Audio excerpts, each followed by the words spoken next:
And ladies and gentlemen of the jury, the prosecution is not going to get that man today.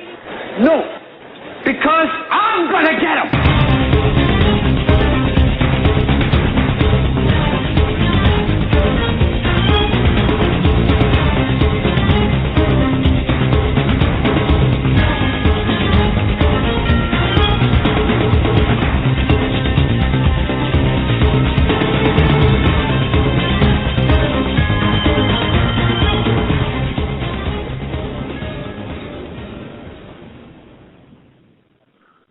This is the Hagmann report for today, Thursday, December 6, 2012. I'm Doug Hagmann.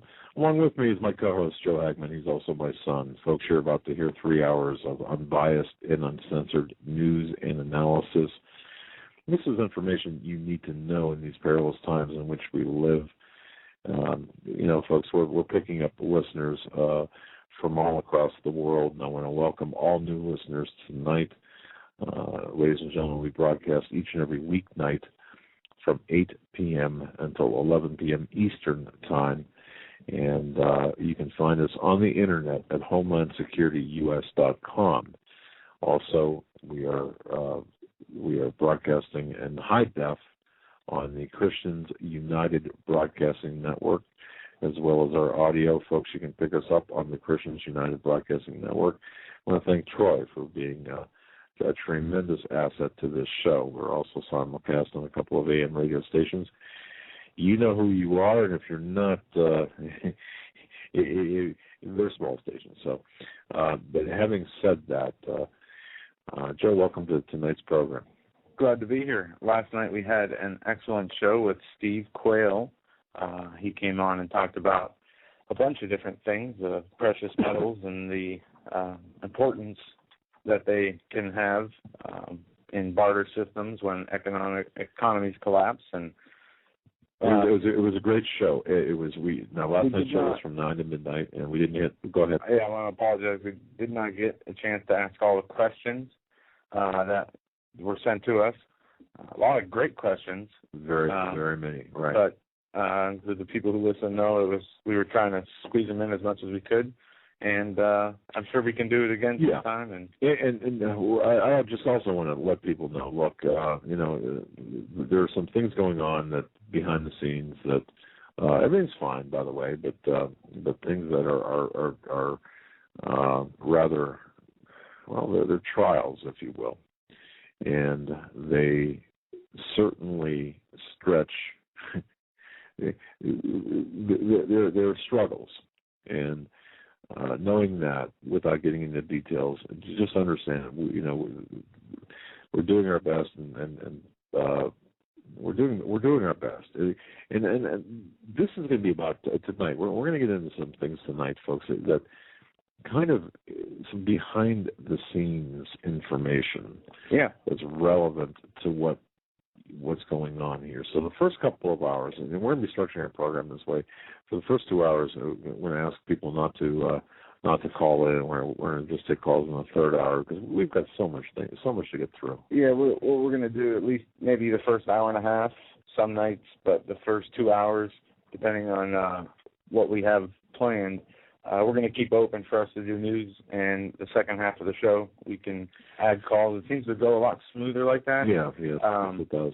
But, we'll still have phone calls, and we'll dedicate, that third hour mostly to phone calls, and we'll shut up and let you get stuff. That's right. And it's not to take anything away from the callers, because, folks, you are part of this program. Indeed, you're a very warm part of the program, and you add a lot of information. Your observations are right on the money, and I truly believe, and I really don't want people to think that I'm just saying this, but I think we've got the most intelligent, most in tune audience of any talk radio show out there. I really believe that, just by the quality of the questions that we're getting, and the quality of comments, and the observations that we're getting. Just tremendous. Yeah, and if you guys can hear the quiet talking in the background, that is Troy from Christians United Broadcasting Network. he's got some new equipment, and he's using it and messing around with it. So I was wondering about that. He'll get that taken care of. Party line, it's almost like a party line. No, but we are live on video at Christians United Broadcasting, Justin TV, also Homeland Security US, the #1.tk.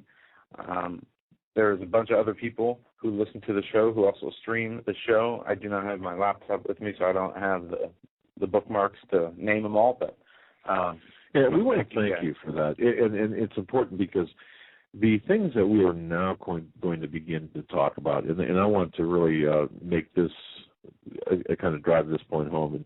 And the schedule today was such that Joe and I really did not have a lot of time to coordinate our show preparation.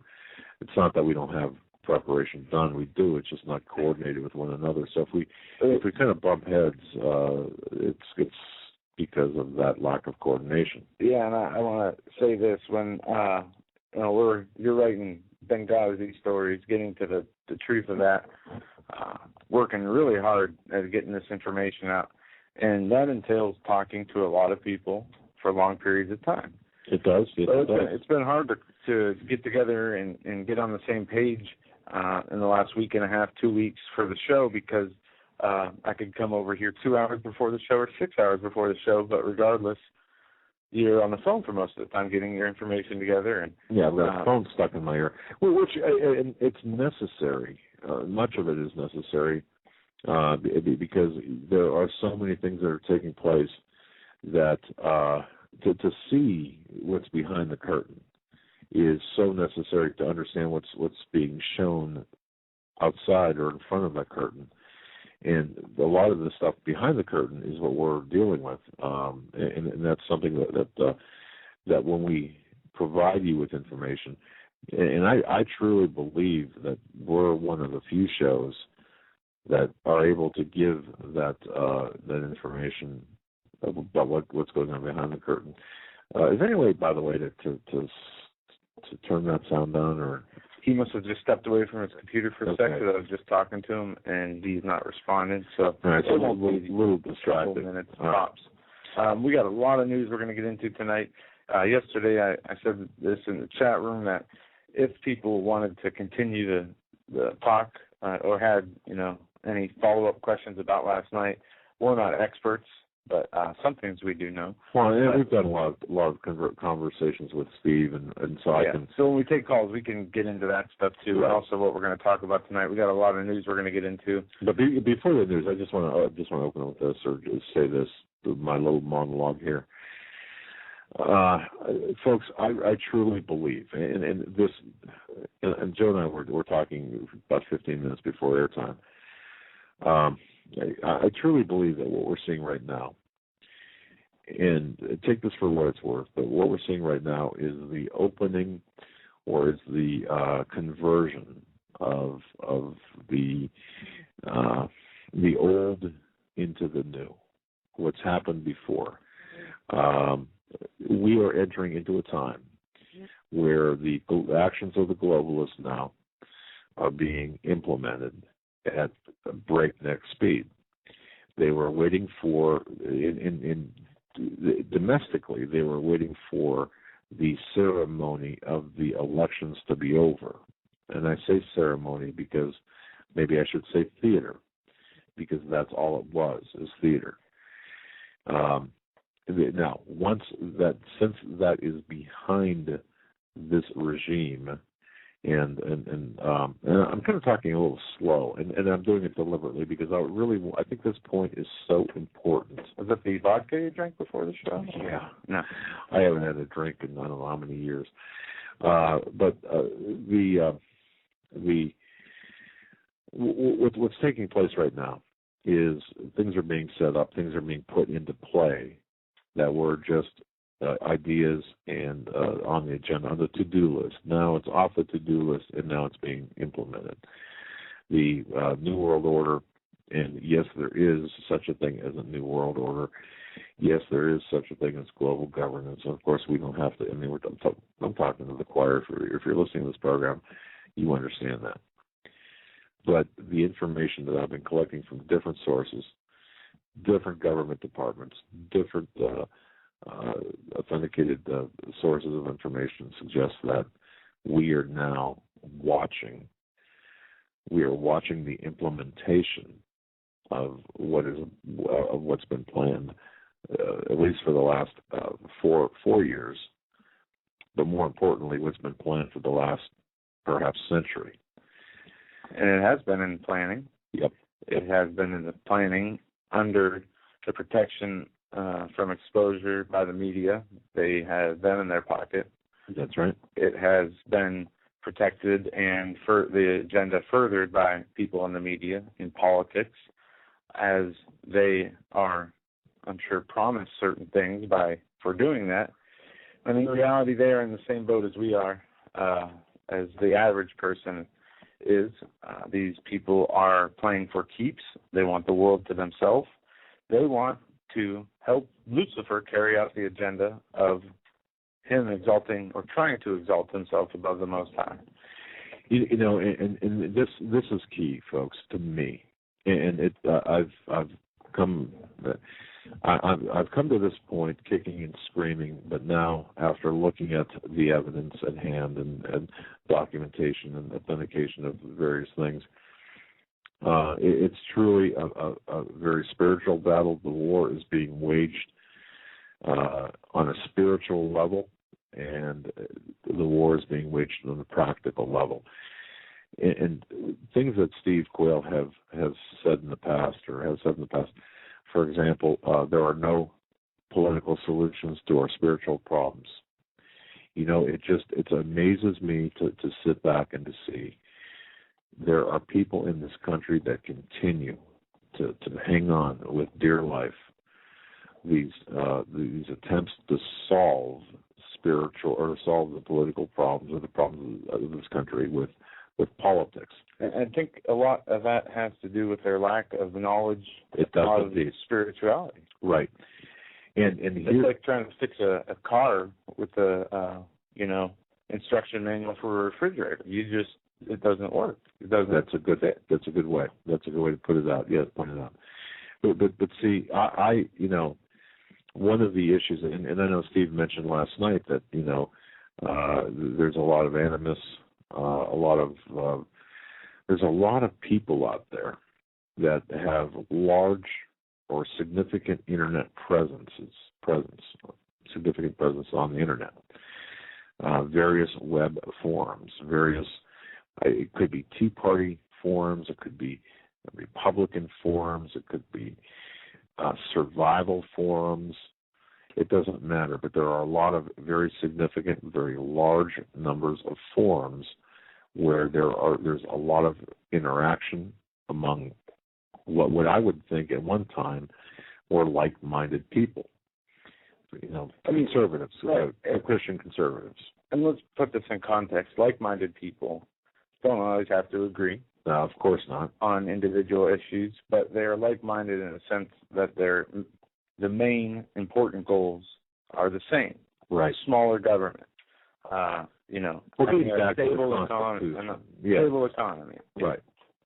And doing things right. And what's taking place and this is what really drives Steve mad.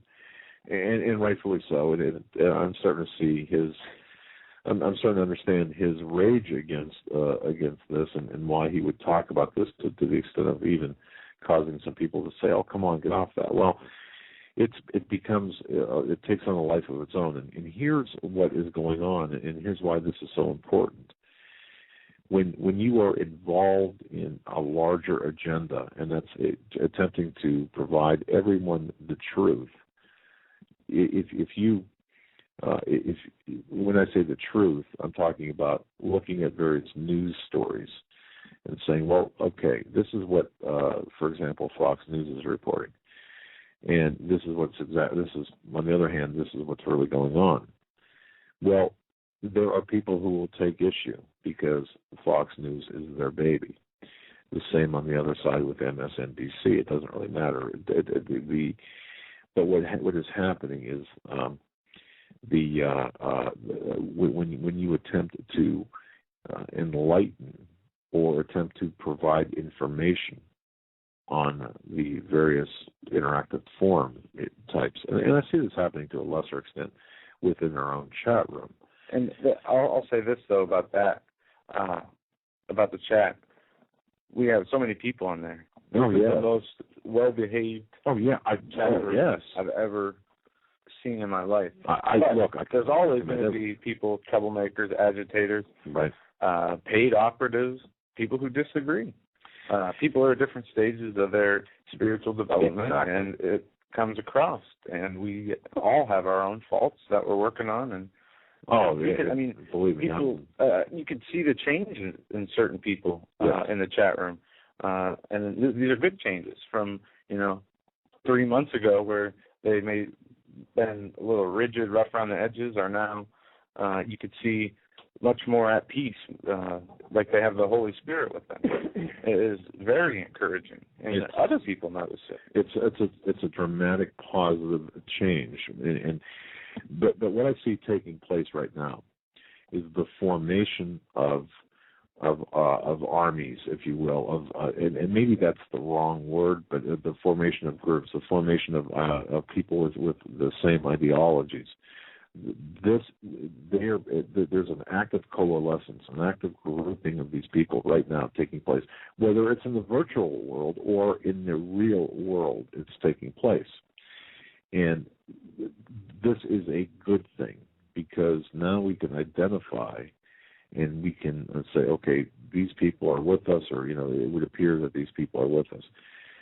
There's also a level of betrayal that is involved in this. There are people that will show up and they are not who you think they are or who they say they are, and those are people who are straight from the look. These people are, their sole purpose is to assail the messenger, if not terminate the messenger, or terminate the message, and if they have to terminate the messenger.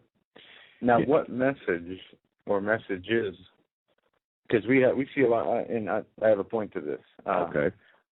Example: in Australia, the Prime Minister Julia Gillard says the end of the world is coming. Because of the Mayan calendar. No. Okay. We talked about that's the not fear mongering. Right. That's right. And how the real media, the mainstream media, is the real agitators of the sphere, the promoters of the sphere mongering. Yeah, they exacerbate that. And in fact, they exacerbate it to absurd levels.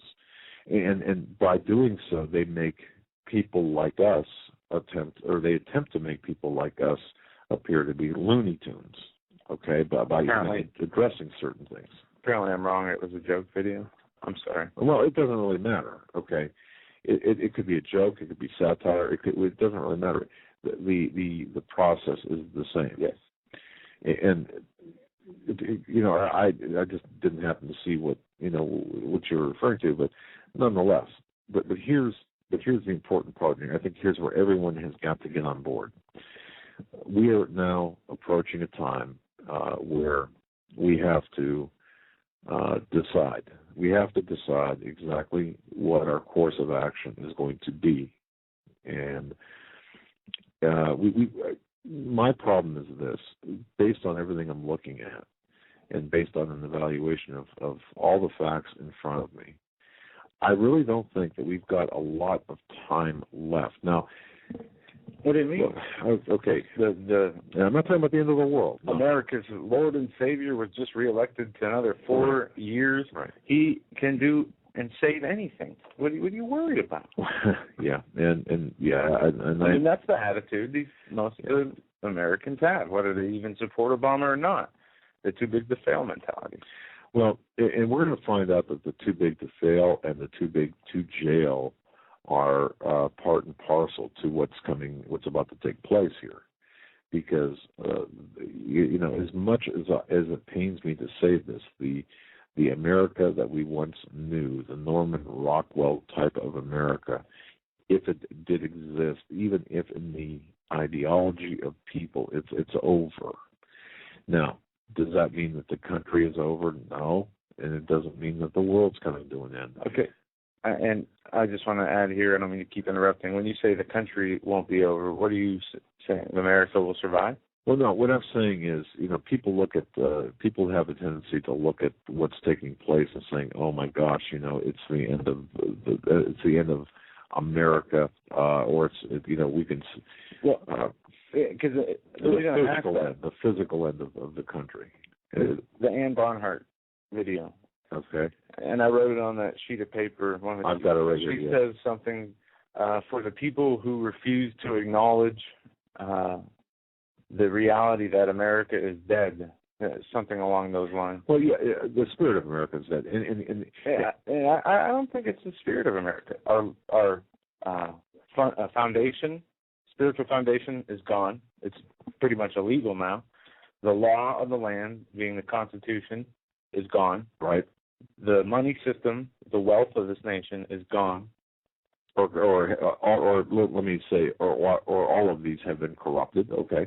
I don't think we have anything left except each other and this American spirit that people hold individually. Okay. The people in Washington don't hold the spirit of America. They want this New World Order, and America doesn't fit into that equation.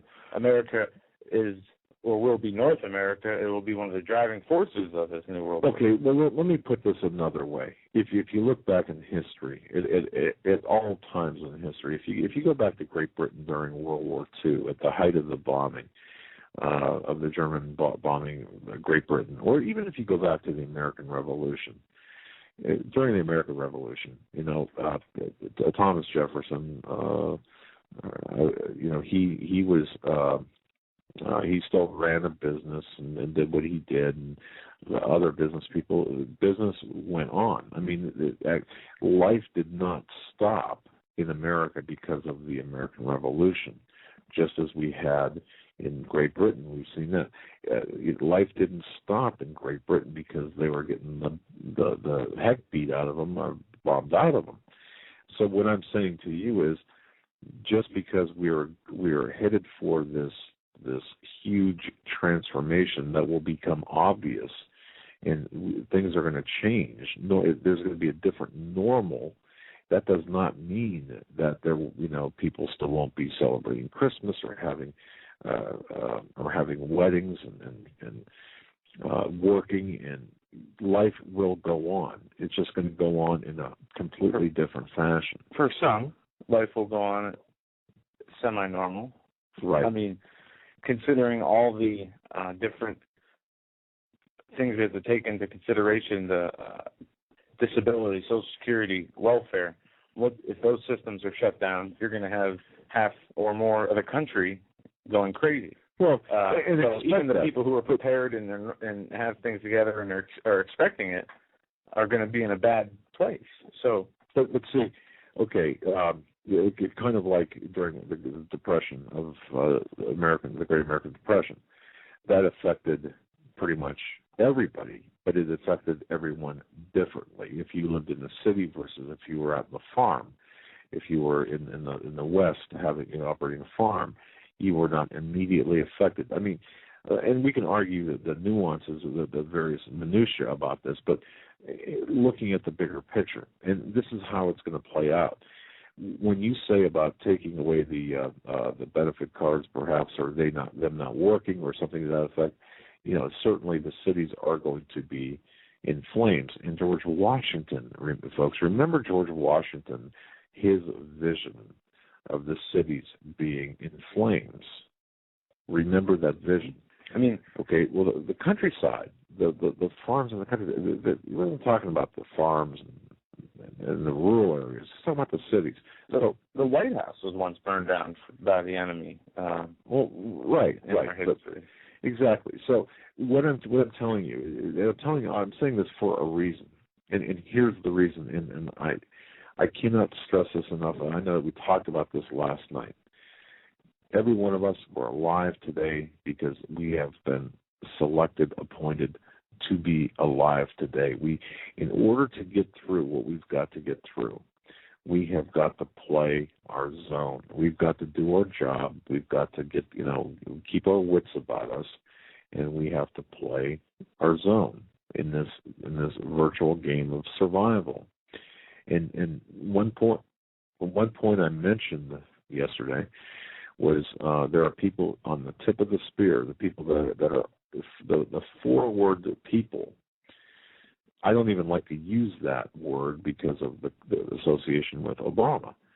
But if you're out there and leading the pack and at the tip of the spear in the army of truth, you are holding that position. If you are there by yourself, holding that position, you become quickly a target. Okay? So to win this battle, what we need are for people just to show up at that point position. Remember, and I printed this picture out and gave it to John. Remember the tanks in Tiananmen Square? That one man, picture this in your mind, Tiananmen Square, China. Yeah. That one man that's been standing in front of the tanks. Didn't he get run over? No. He stopped an entire column of tanks. One man. Think about the courage it took that one man to go out in Tiananmen Square and stand there facing down the Chinese army. Now, that said, our current situation, we can be that one man. But what we have to do, or what we need to do, is rally up enough people to simply show up. If we are going to be that one man, we need people to accompany us, to be a part of that. And we do, right now, have a great number of excellent people who do have a concern about the future of themselves, their neighbors, their family, and even everybody they don't know. That's exactly. And everybody out there knows who they are. But we need, more. And it's not us, the country. The Lord needs the help of his people. We are vessels. And this is the other part. We're vessels. This is how I look at me. I mean, I look, and I'm sure a lot of people feel the same way. Who am I? I mean, who in the world am I to be able to do this? Well, it's not. See, that's the thing too. And Steve and I talk about this. It's not me. It's not you. It's the Lord working through us. So all we have to do is simply show up. All right. And when I say that, I'm talking about support the point people. Support. Don't let them hang by themselves because they become a target for the snipers out there. And you cannot sustain a forward position by yourself. You've got to have reinforcements. And one of the things I wanted to add last night when Steve mentioned it and didn't, when he talked to, I don't know if I got a chance to, when he talked about people who were worried about what to do with their extra money, Didn't we give our address out at that point? No. I'm sorry. No.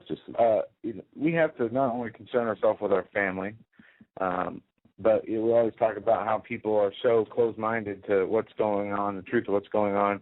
But when things do happen, you'll be the first person they come to, all these people that you were telling them about. That's exactly right. And for those of you who do have that extra money, I think it is our duty to make sure we care for as many people as physically possible, regardless of what the costs are to us. I mean, we lose our savings over it, big deal. The rewards here, the things on this earth are worth nothing compared to what is valuable in eternity. And folks, I think, and Joe, you made a great point. And I think that kind of strikes at the heart of what I'm saying is we have to think now of in bigger terms. We realize that the country is broken. We realize that the system is broken. And if you would happen to just maintain this,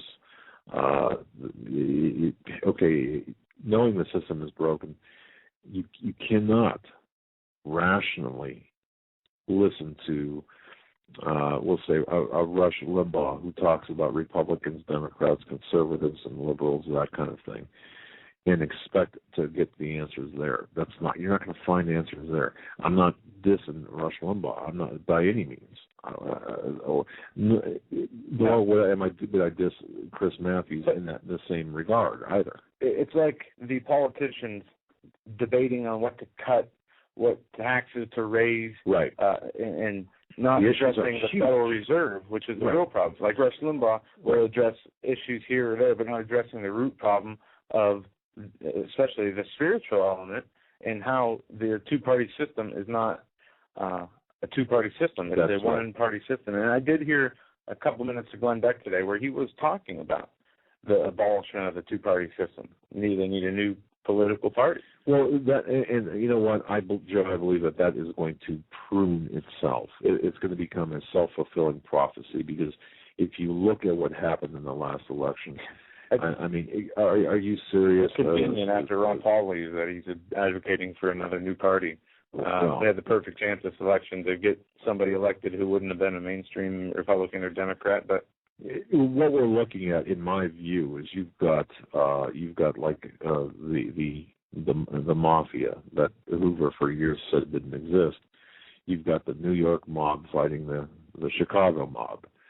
That's a Republican versus Democrat mentality. What are they fighting over? Well, Obama money? No, control. You know, it's all about control. So this is, to put it in the most simplest terms, or because I'm a simple guy, I don't like to complicate things. So let's get to the root of the problem. But so we cannot look to the political structure. If we are planning right now, if in your mind you're sitting back and you're thinking, you know what, we're going to kick butt in 2016, or the next election, we're really going to change things. Well, I'm doggone mad. Yeah, I heard Sean Hannity talking today when I was running around doing errands, and he was talking about how the changes the Republican Party needs to make before the next election. Okay, that ship has sailed. Decades ago, but we all of us are late to that party. 20 years ago, if I knew what I'd do now, I would have been saying, it's over, right, politically. And I think that's the whole point of my introduction here, if that's what this is to say, okay, we have to stop thinking in terms of, well, the next election, because the chances are there won't be another election. And I'm surprised we even had this one. But I seriously, I'm not in hindsight now, because I guess the plan all along was to keep Obama in power. I was worried about the unrest if Obama were to lose, what would happen, and the regime changing, what would come in the beginning of Romney's terms, as far as him having the nominees, the PNAC people, the neocon people, the same people on the other side of the coin from Obama. Well, the elections are just theater, and that's what we have to understand. So here is, looking at things at this point, I see where I truly, here's what I believe. And this is based on research, analysis, everything I can come up with. The America, the United States as we know it, is over. Not does that mean, like I said before, I guess it depends what the word over means. Well, will there still be weddings and parties? And yes. Will there still be commerce? Yes. And where do we know that from? Meaning, in the days of Noah. From the Bible. Right. But we are going to be faced with a tremendous, folks, we are facing a tremendous challenge.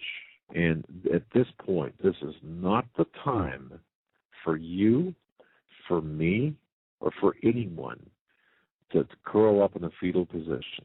We have to rise to the challenge and be spiritually, have the armor of God on us. We have to advance against the oncoming enemy. We have to draw the line or hold, everyone has got to identify a line in the sand and say, we are not going to cross this, regardless of what it means to us. And think about the Declaration, the signers of the Declaration of Independence. Think if they had an internet back then, okay, think about how it would be. You think that this program or people like Ann Barnhart, you know, her, for example, her, I don't want to say rants, but her spirited discussions, do you think that those, no, those are tame compared to how it would be back then. Okay, now we have to say, all right, we are, at this point, we have decisions to make or have made decisions. Now we are going to fight. Or now enough is enough. It's over. I will not be continually compromised. My values will not be continually compromised. And I'm going to make a statement right here and right now. There is no way in the world, ladies and gentlemen, that I personally will subscribe to or cooperate with Obamacare, the Affordable Health Care Act. Not one penny of my money will be used to fund abortions, to fund Planned Parenthood, or whatever you want to call it. Now, I understand when I say that, I understand, well, you know, there's income tax, there's this, there's that. Okay, no. What I'm saying to you is, this is one of many lines of mine. I'm not going to do it. I have a moral, spiritual, religious, objection to this. It's and by saying that, does it hold any water? I mean, look at the Catholic Church or the other churches that are fighting this mandatory health care birth control mandates. I mean, does it matter when you're when you're saying? I know personally, yes. Well, of course. When you're trying to plead to a court or the government or no. See, okay. And this is what people have to understand. Forget the courts. The courts are corrupted. Yes. The courts have been bought off. Folks, the system is broken. You've got John Corzine who could steal $1.6 billion flipping dollars and walk around and donate parties to Obama. For Obama. And you've got a Justice Department that won't touch him, but they'll throw a guy that steals a DVD from a store in jail, or steals $50 from an employer in jail, and we expect to get our redress through the justice, through the judges. Are you serious? No way. You remember Gibson Guitars? Yes. How they went after them? Yeah, it's selective enforcement. It is a symptom of tyranny and authoritarianism, and it is the system we live under. We say it constantly. There's an illusion of freedom, and I want to, whenever you're ready to get into the news, I'm just giving an example of this. Just hold on a second. But what I'm trying to say is, our judiciary is broken. There are no checks and balances with our Congress. The people who are applauding the Tea Party, or the people who think that the Tea Party candidates in Congress are going to save the day, where have they been? They're absent. They're AWOL. They're not going to save the day. They're not going to save anything. Okay, John Bonnier, people, I see people out there saying, well, Bonnier's got to grow a spine. If he hasn't grown one now, it's over with that. That system is broken. Those people are compromised. You're not going to find any redress in the courts. You're not going to find any checks and balances within our government. You've got nothing but a Marxist oligarchy in place right now, and that is fast on its way to a communist system. And I'll be damned, I will never be a slave to this communist Marxist slug that is occupying the White House. Not now, not tomorrow, not next month.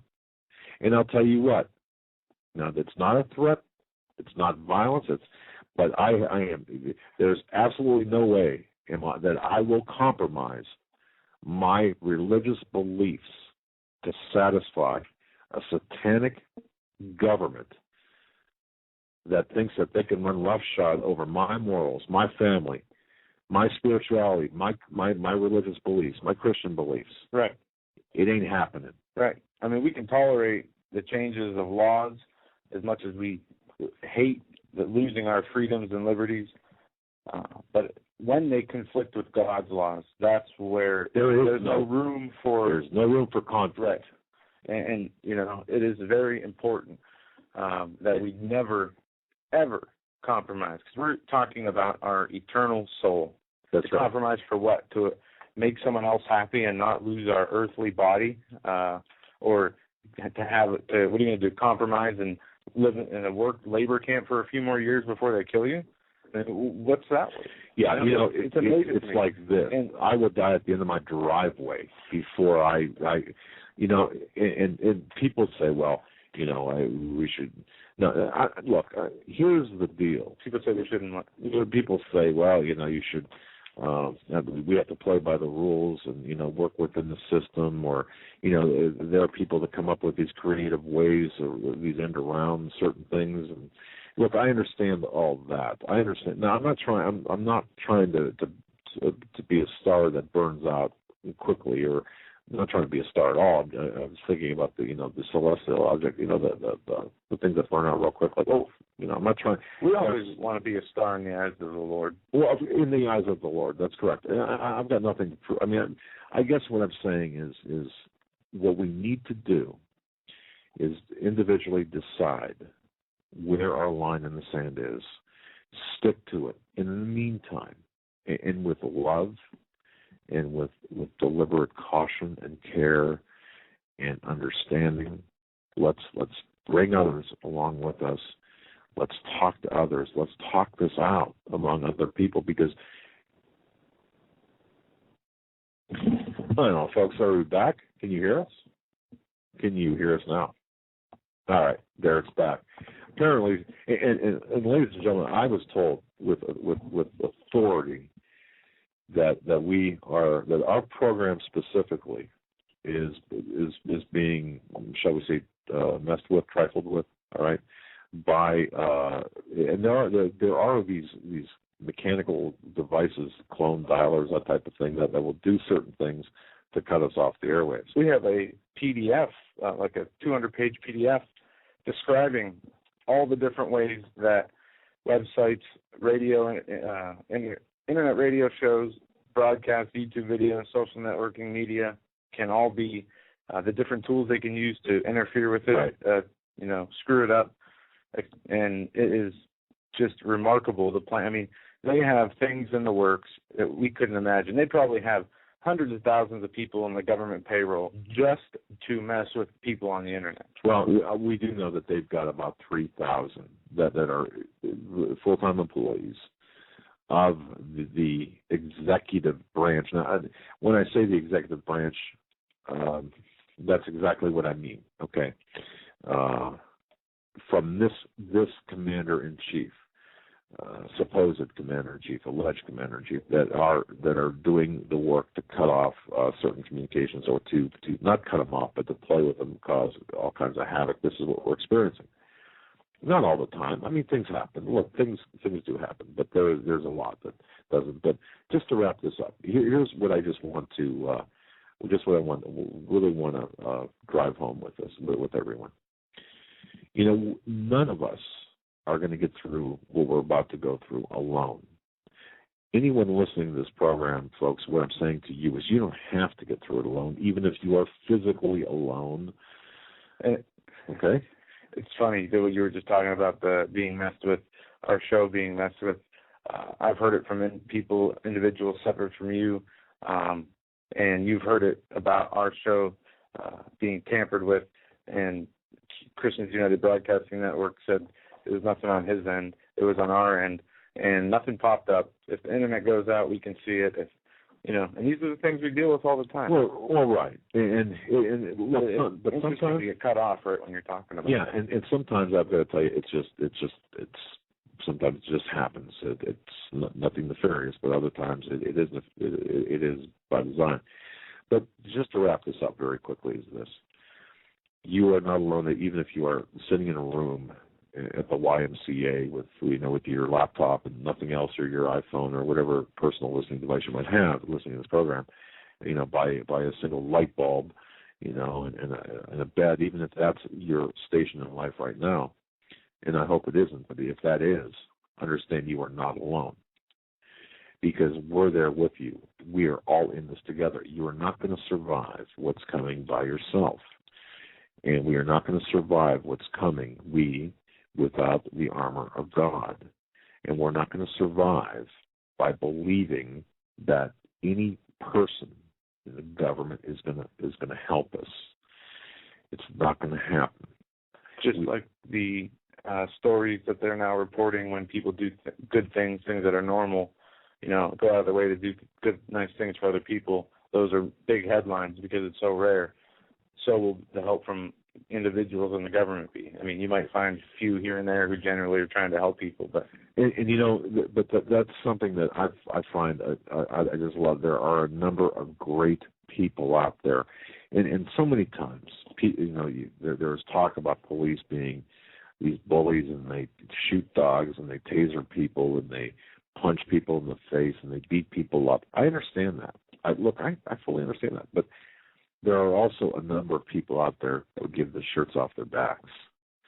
And knowing that and aligning ourselves with those people and creating an army, God's army, for the glory and in the spirit of God, to fight the evil. Because what we're fighting, folks, is pure evil. It is satanic in nature. And that brings me to what I referenced about Hillary, that homework assignment about Hillary Clinton. Okay, tomorrow we'll finalize that homework assignment. But and I'll give you my take, and many people have given me theirs.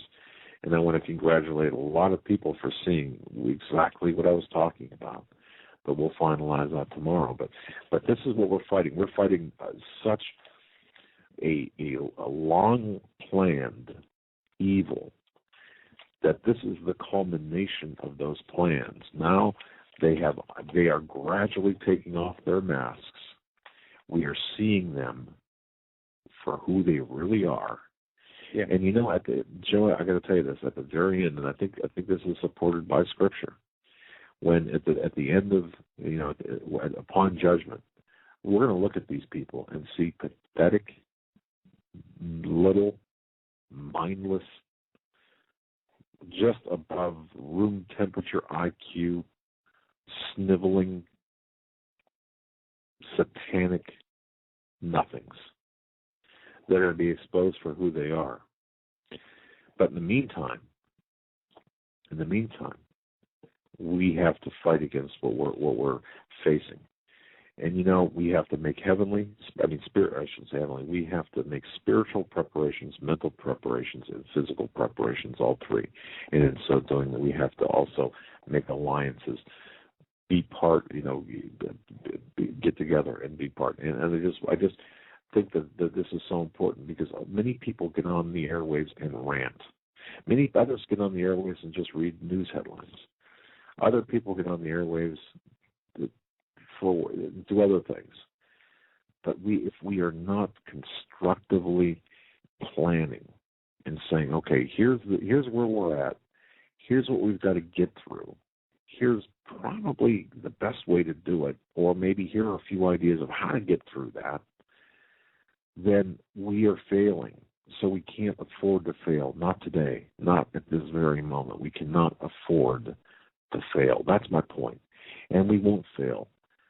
We won't fail. We might get bruised up. We might get a black eye. We might, I'm talking metaphorically, okay? Or we won't fail if we turn everything over to the Lord. If we use Him as our crutch and our support. But we've got to have. There's a certain amount of faith when you go out into. I've never been in a battle. There has to be a lot of faith. Well, yes, of course. There's faith that when you take that step and say, okay, I'm going to stick my head above the crowd, and that the heads that are above the crowd are the ones that get shot at by the people out there, by your enemies.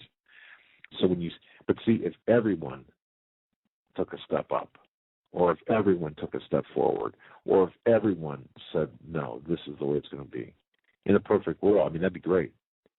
But you know what? Let's work with what we have. Try to convert the others, but let's work with what we have. And let's work as brothers and sisters in God and Jesus, and let's do something constructive.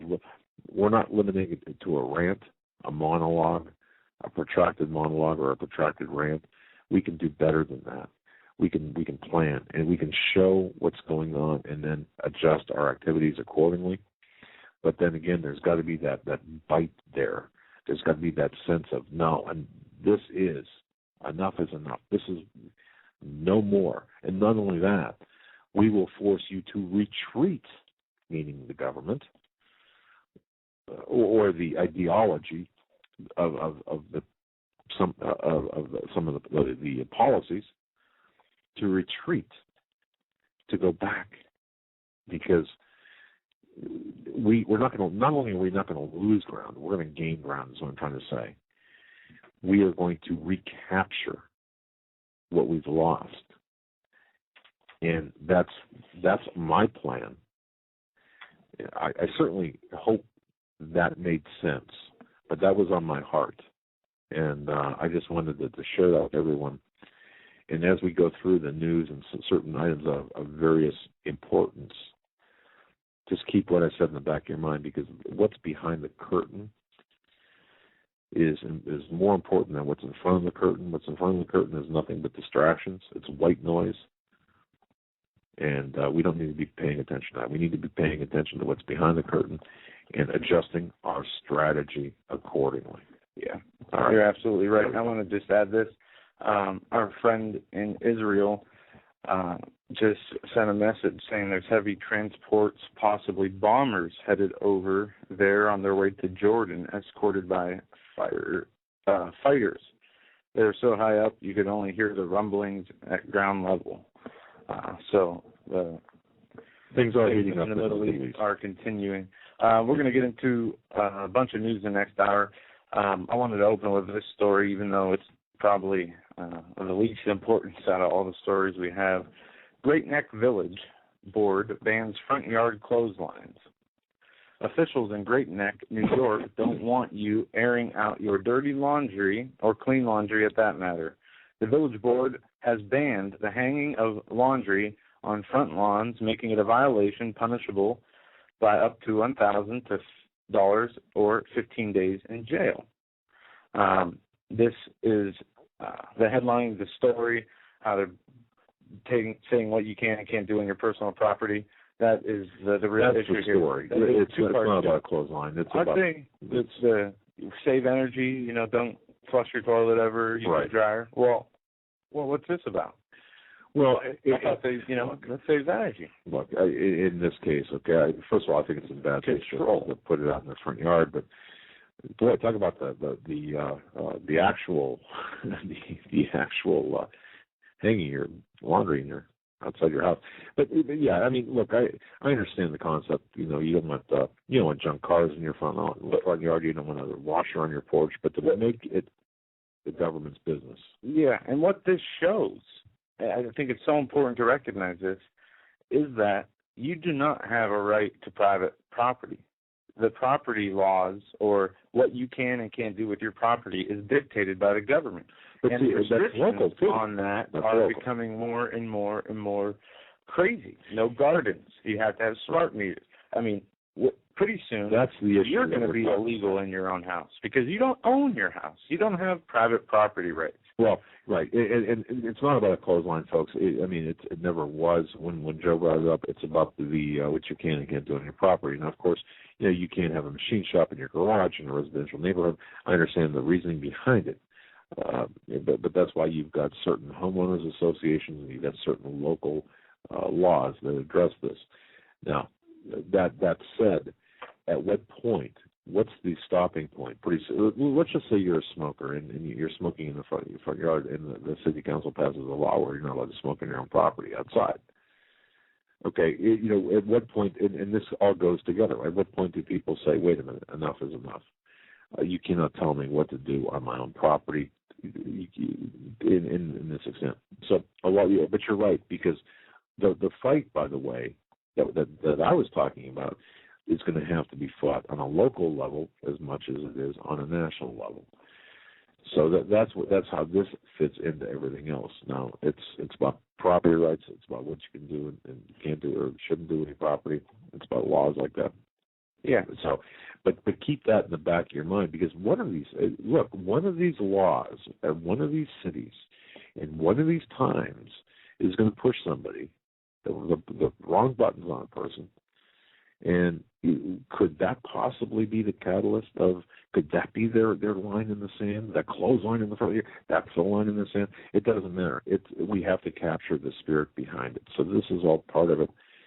Go on. Let's continue. We got a couple minutes before the top of the hour break. This is probably the most important story I wanted to talk about yesterday, but we had Steve on.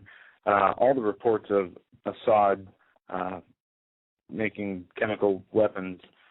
There's Fox News everywhere is reporting that Bashar al-Assad is deploying chemical weapons across Syria to kill his civilian the citizens there. Right. And go back to what was it, Tuesday, and to our site, the HomelandSecurityUS.com, and read the article, Chemical Weapon Reports in Syria Exactly as Warned. This is the propaganda at its finest. When you have all the mainstream media outlets throwing out a story like this, I want to know what proof they have that Assad is deploying chemical weapons, because there's a lot of problems with what they're trying to convey and get across here.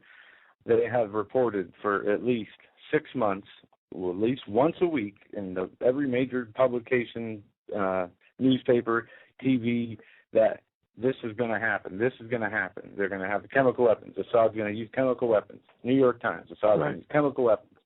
Well, that is the conditioning. So when it happens, they're preparing you for the eventuality. Because the law, they're playing the law of numbers. How many people are informed versus how many people aren't informed. And you realize, folks, how many people don't even know where Benghazi is or what Benghazi is all about? I mean, people in the chat room were discussing that so many pundits on TV and people say we live in a democracy, and how aggravating it is, because we don't live in a democracy. No. We live in a constitutional republic.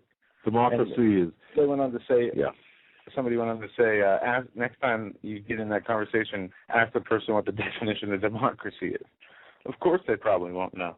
We are a nation of uneducated, but that's by lazy... Right. It's the things... The mechanisms for us to have evolved personally this way, to this level of comfort we have, were intentional.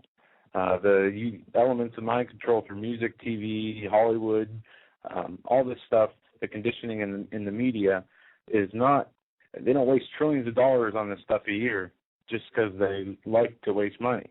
There is a huge purpose that this serves. And this is where we'll be seeing the division come from, brother against father, mother against daughter, or whatever. That's one of the areas. Right. There's another even more incisive part to that. And if people understood Syria, the people of Syria support Assad. The Al-Qaeda, United States-backed Al-Qaeda and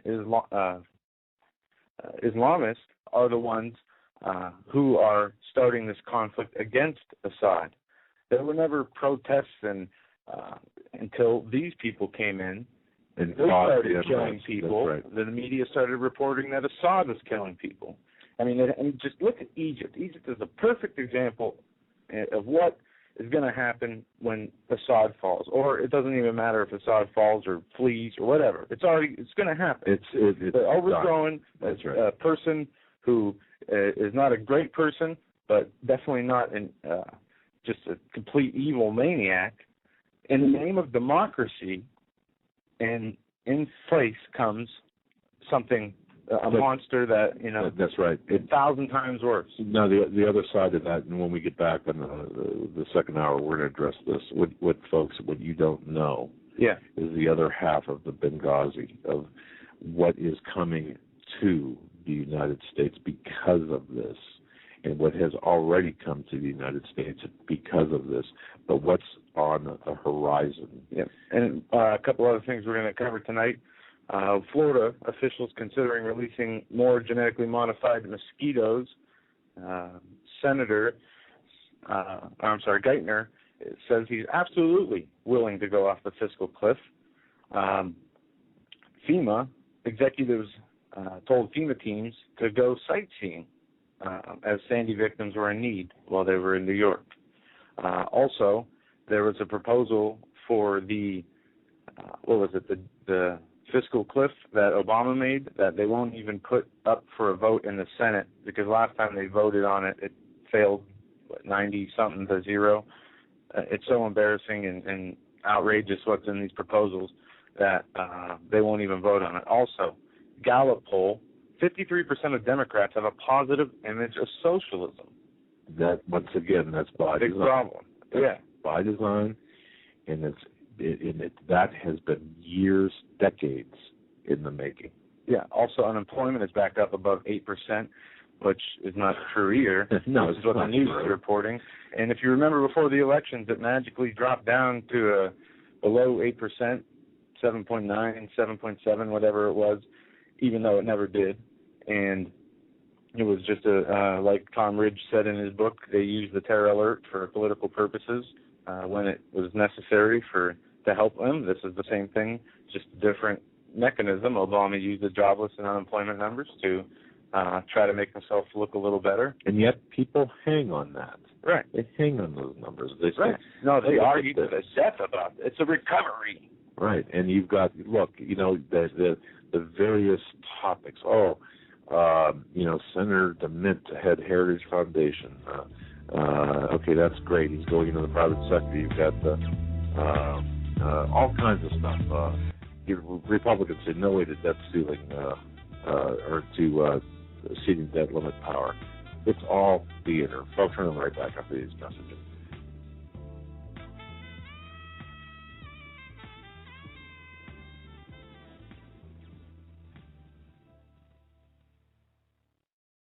Hi folks, Doug Hagmann here. You might know me as the co-host from the Hagmann and Hagmann Report, or as a frequent guest on Coast to Coast AM with George Norrie. If you're like me, you're tired and confused over today's headlines. You just don't know where to turn for accurate, concise information about really what's going on, what's truly going on in today's society. If you don't know where to turn for accurate, well-researched, and properly vetted news, I've got a suggestion. In fact, it's a requirement. Bookmark Canada Free Press. That's CanadaFreePress.com on the internet. It's just not for Canada. It's for news across the world. Judy McLeod, founding editor, has put together a vast array of talented writers like Kelly O'Connell, Daniel Greenfield, Dr. Eileen Johnson-Powell, a lot of guest columnists, very talented writers. Folks, that's Canada Free Press at CanadaFreePress.com. Now mobile friendly. Follow on Facebook, because without America, there is no free world. Survival of the fittest. In any and all situations, survival is your number one priority. That requires being tough and thinking smart. And the folks at Freeze Dry Guy are going to help you do just that. They have the long-range patrol ration entrees, what they call the Brick Pack. When you're in survival mode, it is absolutely the best item for your survival pack or bug-out bag. You can go farther, faster, and carry more food with the LRP cold weather ration entrees. Not only do these long-lasting, durable entrees help sustain you or your family through the harshest environment or situation, they are by far the most delicious of their kind. No contest. With a variety of tasty entrees, you can't beat the LRP Brick Packs. Let Freeze Dry Guy help you in your survival situations. Go to freezedryguy.com. That's freezedryguy.com. Or call 866-404-3663. That's 866-404-FOOD. You better wake up fast and listen to this, America. The Obama campaign has launched attack squads disguised as truth teams dedicated to intimidating and silencing all political dissent carried over the internet that criticizes the Marxist Obama. Truth squads specifically focused on covering up Obama's endless trail of lies, corruption, and subversion, and using the Gestapo power of our own government to police and censor the internet and shut down websites that dare to carry the real truth about Obama's Marxist coup. Remember the names of these Gestapo-style agencies at work right there in your neighborhood. KeepingHisWord.com, KeepingGOPHonest.com, and AttackWatch.com. KGB, SS, and Gestapo-style police-state gangster organizations at work to silence the important voices of patriot dissent, some of which have already been shut down by Obama's orders. Adolf Hitler would have been proud. We're the 21st century Tea Party patriots.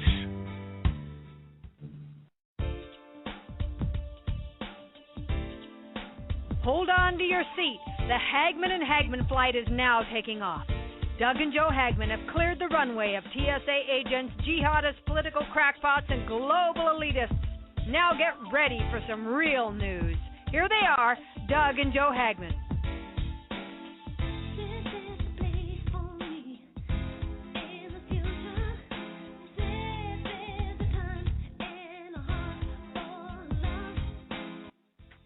And welcome back, ladies and gentlemen, to hour number 2 of this Thursday, December 6, 2012 edition of the Hagmann and Hagmann Report, heard live each weekday, 8 to 11 p.m.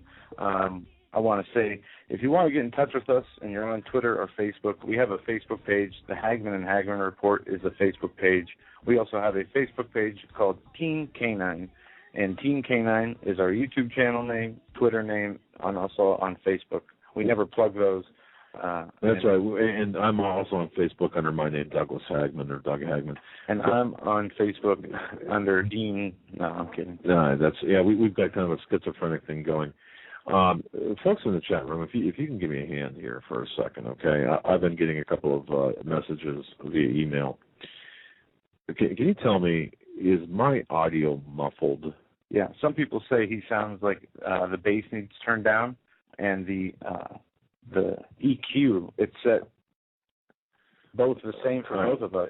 And I really dislike having to do this on air. Mike is too close to his mouth. All right. How does this sound? You have such a big mouth; it's hard not to have it close. I do. Now, folks, can you tell? I mean, help me out here. Well, let's work together so we can get through this. Is this any better? Some say yes. Some say yes. Some say. Okay, it is different. Okay, but is it better? Better or worse? Sounds clear to me. Radio Preacher Man, how you doing? He says no. Clearer. Okay, sounds good. We'll continue to work on. Sound is fine here. I just, all right, thank you very much for that. I apologize for taking your time up, but I want to thank you for helping me out. All right. Getting into some news here, we have a lot of things going on here. The NHTSA gets White House okay to mandate vehicle black boxes. I don't know if you saw this, but the National Highway and Traffic Safety Administration is expected to finalize a long-awaited proposal to make event data recorders standard in all new vehicles. In a notice posted Thursday, the White House Office of Management Budget said it had completed a review of the proposal to make so-called vehicle black boxes mandatory in all cars and trucks, clearing the way for NHTSA to publish its final regulation. This is from a bill that passed in Congress in 2010, and they are moving forward to begin putting black boxes in all automobiles. And ladies and gentlemen, I would urge strongly, if you, for example, if you buy a new car, ask. Now, I know some of these in years coming up will be mandatory for vehicles, kind of like the catalytic. Remember the catalytic converters that we have? Remember how they brought those into existence? Well, and of course, I'm sure you know many people who disconnected them as well, and then reconnect them for state inspection if you haven't. But nonetheless, I would urge people to. Now we can do things with our pocketbook here. We can say no to catalytic or no to black boxes. At that time, I can see where this won't become a big issue. But it is a big issue when considering and we talk about this a lot, the groundwork is laid out 100%. Oh, we have the legislation. Yes. All the legislation is there that the government can legally, and I'll just make it quick, kill us. They can legally kill us, confiscate all our stuff without any warrant or cause. Yes, they can. They have Now, the equipment, as the Department of Homeland Security and other government agencies have been on a crash course of bullet buying, bulletproof checkpoints, and all kinds of other survival and tactical and outrageous amounts of tactical preparedness equipment. We have the NDAA, the Enemy Expatriation Act. Now we have the Mass Casualty Planning Act. Everything is in place except the dead bodies. And people have to understand that this did not begin with Obama. And one big thing that really, really upsets me, to understand why we have Obama. The reason we have Obama is because of George Bush, in part. George Bush led us to Obama. In other words, he was complicit. Bush was complicit into bringing Obama into power, as was every elected leader in office. And this is bigger, again, this is bigger than Democrat, Republican, progressive, and conservative. This is about an ideology that has been long in the process, that began, you can argue it began after World War I with the creation of the Federal Reserve or the income tax, or it doesn't matter. It's been that long. And people who have tried to expose this agenda, like McCarthy in the 50s, were vilified by Hollywood, by the very people we have elevated today. They've tried to expose what was going on way back when. And it also too. This is one other thing too. Current.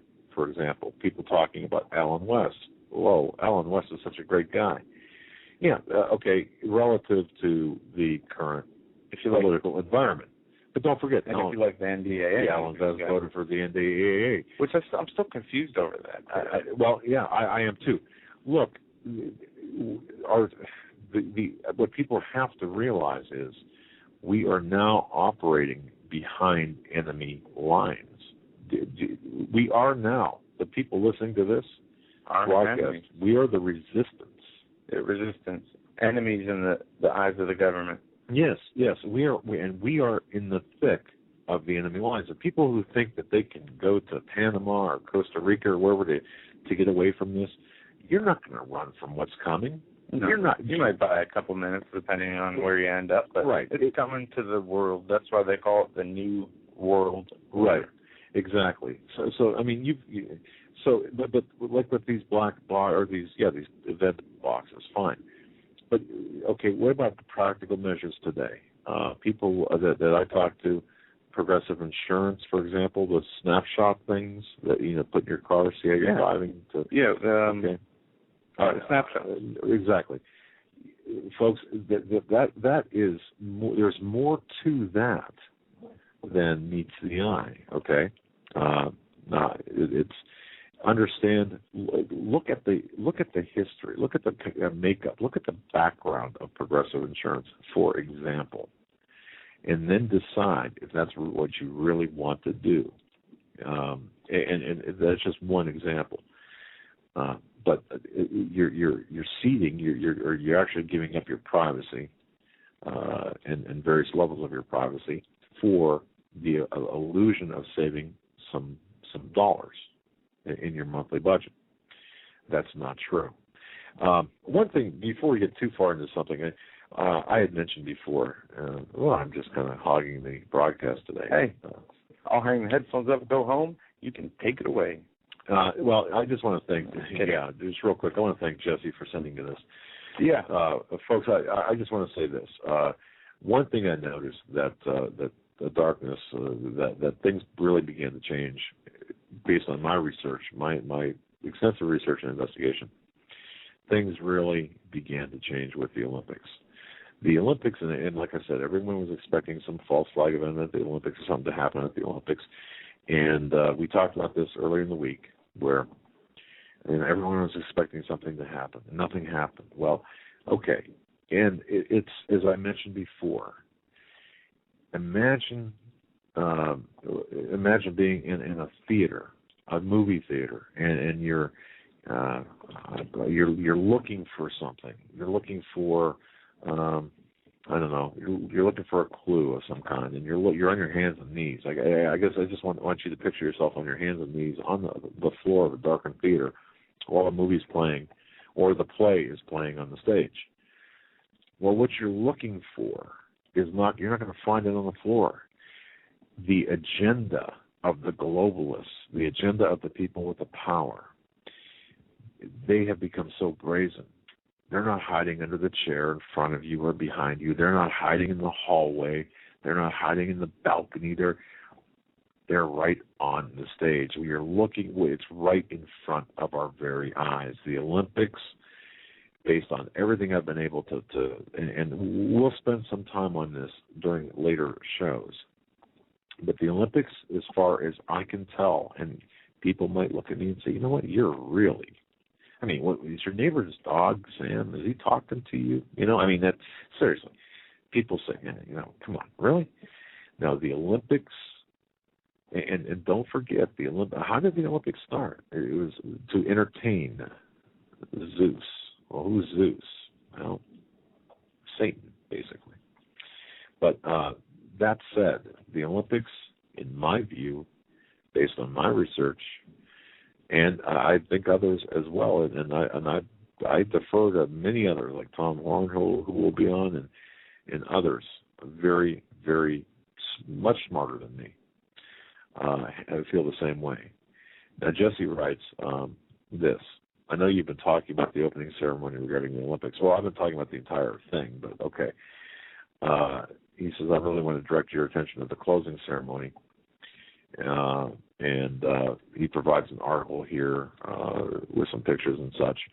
But one event that happened, and there's several things. We can dissect the Olympics as to how it applies. And folks, if you think, well, no, none of this applies. No, it does.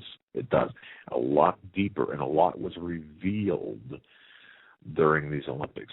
The timing, everything, a lot was revealed. But one of the things that he does mention, and this is the extent of how I want to talk about this tonight, just as one example. Let's see here. I'm looking at this. Okay, it's about when the flag fell, the American flag fell. Okay, let's see. Dead air. Yeah, dead air. How do you like that? Okay. I hate jumping in to interrupt you because it's always you have it right there. And I had it right here, and I want to thank you, Jesse, for putting so much time into this. But it was when it was during a ceremony. Let's see here. I got it up here too. Okay. So. If you find it, jump in here. When the American flag. Okay, here it is. During the Olympics, when they played our national anthem in honor of Serena Williams winning the gold medal, the flag falls right on cue to the phrase, and our flag was still there. He states, here is the closing song of the closing ceremony as well. Now, but just with respect to that incident, Serena talking about, an American being awarded the gold medal and having the American flag fall from the bracket. There was like this mechanical three-armed bracket that was raised, and of course it was windy that day, so the flags were in fact bending with the wind. But never in the history of the Olympics had any country's flag fall. Did any country's flag fall? And trust me when I say this, there are redundancies built into the systems there. So people who look at it and say, oh, come on, it was just the wind, it blew the flag off. And you're making something out of nothing. And Jesse says the crowd was laughing. Right. The crowd was laughing hysterically when this was happening. Yes. Now look, I understand that things do happen. I understand that cars crash into each other, and you run into people in the grocery store that with your neighbors, and they're not following you. I understand all that. I'm not talking about some level of paranoia here that's beyond the pale.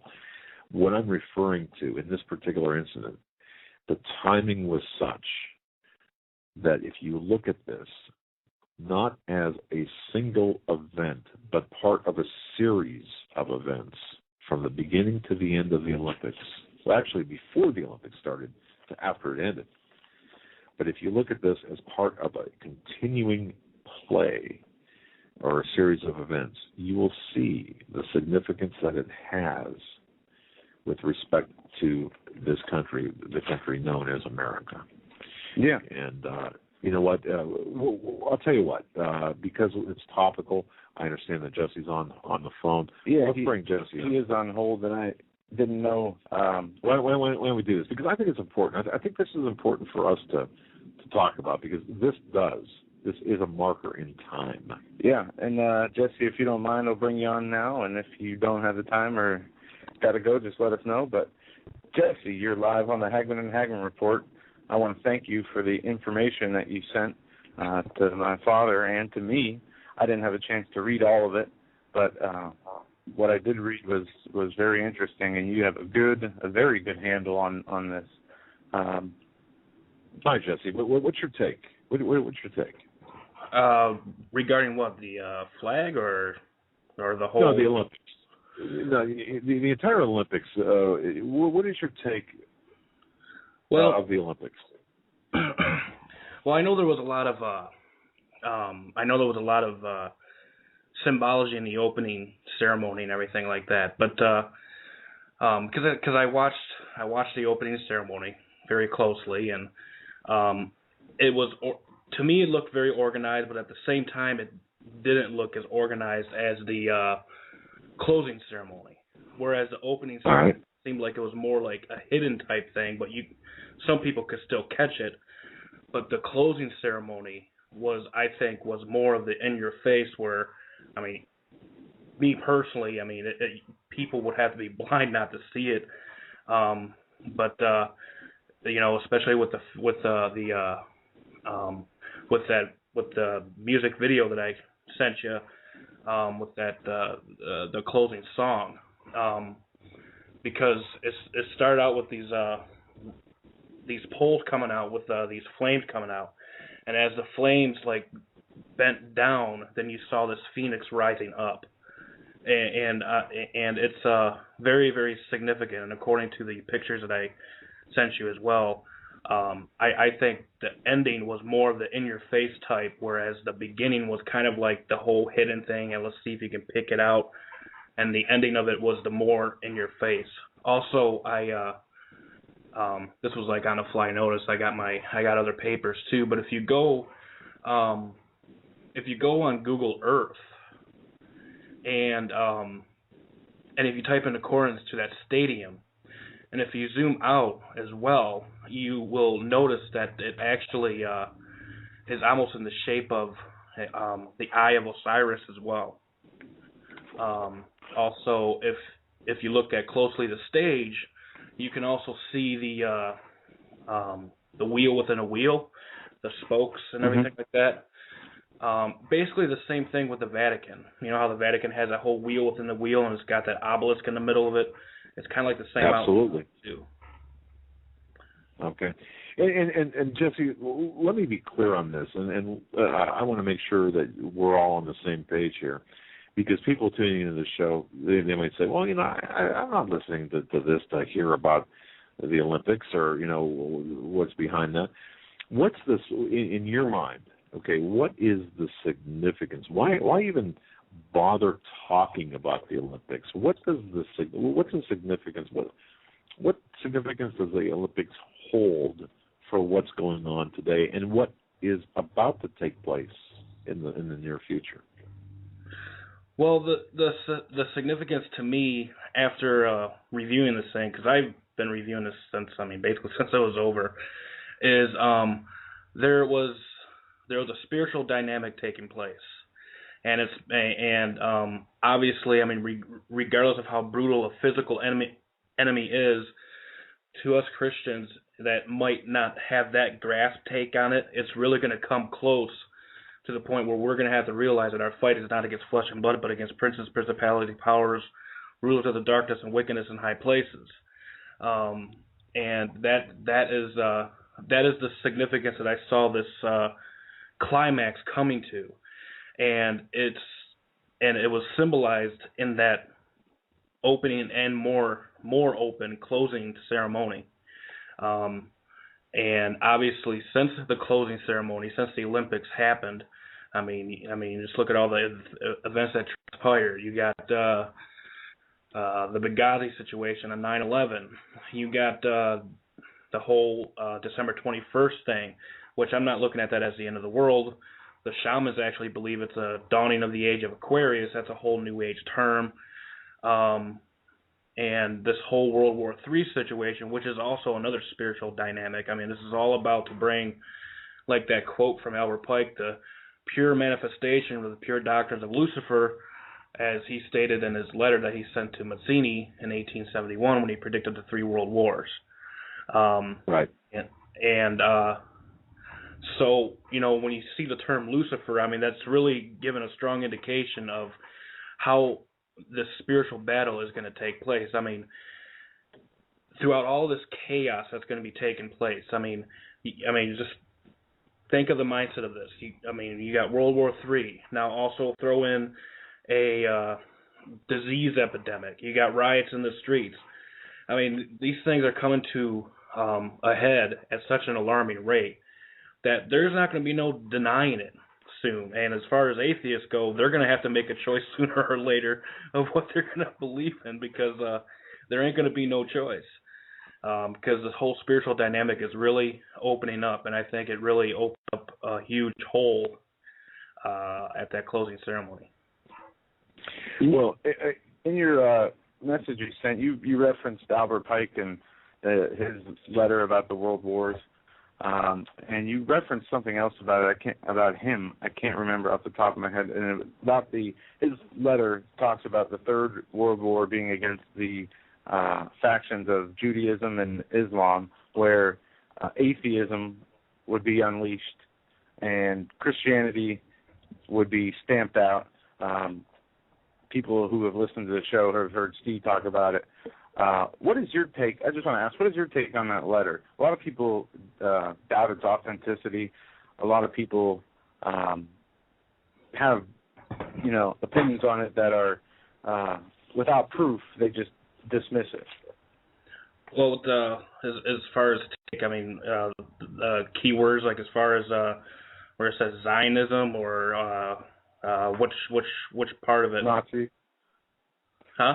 No, the whole letter. Yeah, I think what Joe's asking is, because you got a statue of Albert Pike in Washington, D.C. He was historically one of the highest-ranking Freemasons. People just doubt that the letter was written in 1871 because of its accuracy. Mm-hmm. Do you agree that the letter, the Albert Pike letter to Mazzini is authentic? I mean, it's not a forgery. It was done at the time it was done, or? There's a lot of indication that it is authentic, but when I read it, and with the research I've done with this whole globalist plan, I see it as, regardless if it's a hoax or not. I mean, if it is, it's a pretty good hoax. I mean, I think it's very, very accurate. I mean, obviously, when he talks about Christianity being destroyed, that's not going to happen. But, right. But like the atheists being unleashed and everything like that. I mean, you look at this. I mean, I've been reading numerous accounts of articles about how atheism is on the rise. Over on contendingfortruth.com, I was reading the PDF that Scott Johnson was putting out, and of one of his listeners, and this listener had a posters that were in a bus that she was taking or something, and these posters were basically called like Kids Without God. Now this is a humanitarian website. I think it's sponsored by the UN, Kids Without God, and so I mean, it's that whole atheism thing is really ramping up. I mean, just like how that devil wanted that planned, but obviously the whole thing ain't gonna go how he planned. But for the most part, as far as World War III and everything, I think is very, very authentic. Okay. Well, now let me just revisit this Olympic situation. The reason I think this is important, Jesse, and you tell me if you agree with me because you've been looking at this.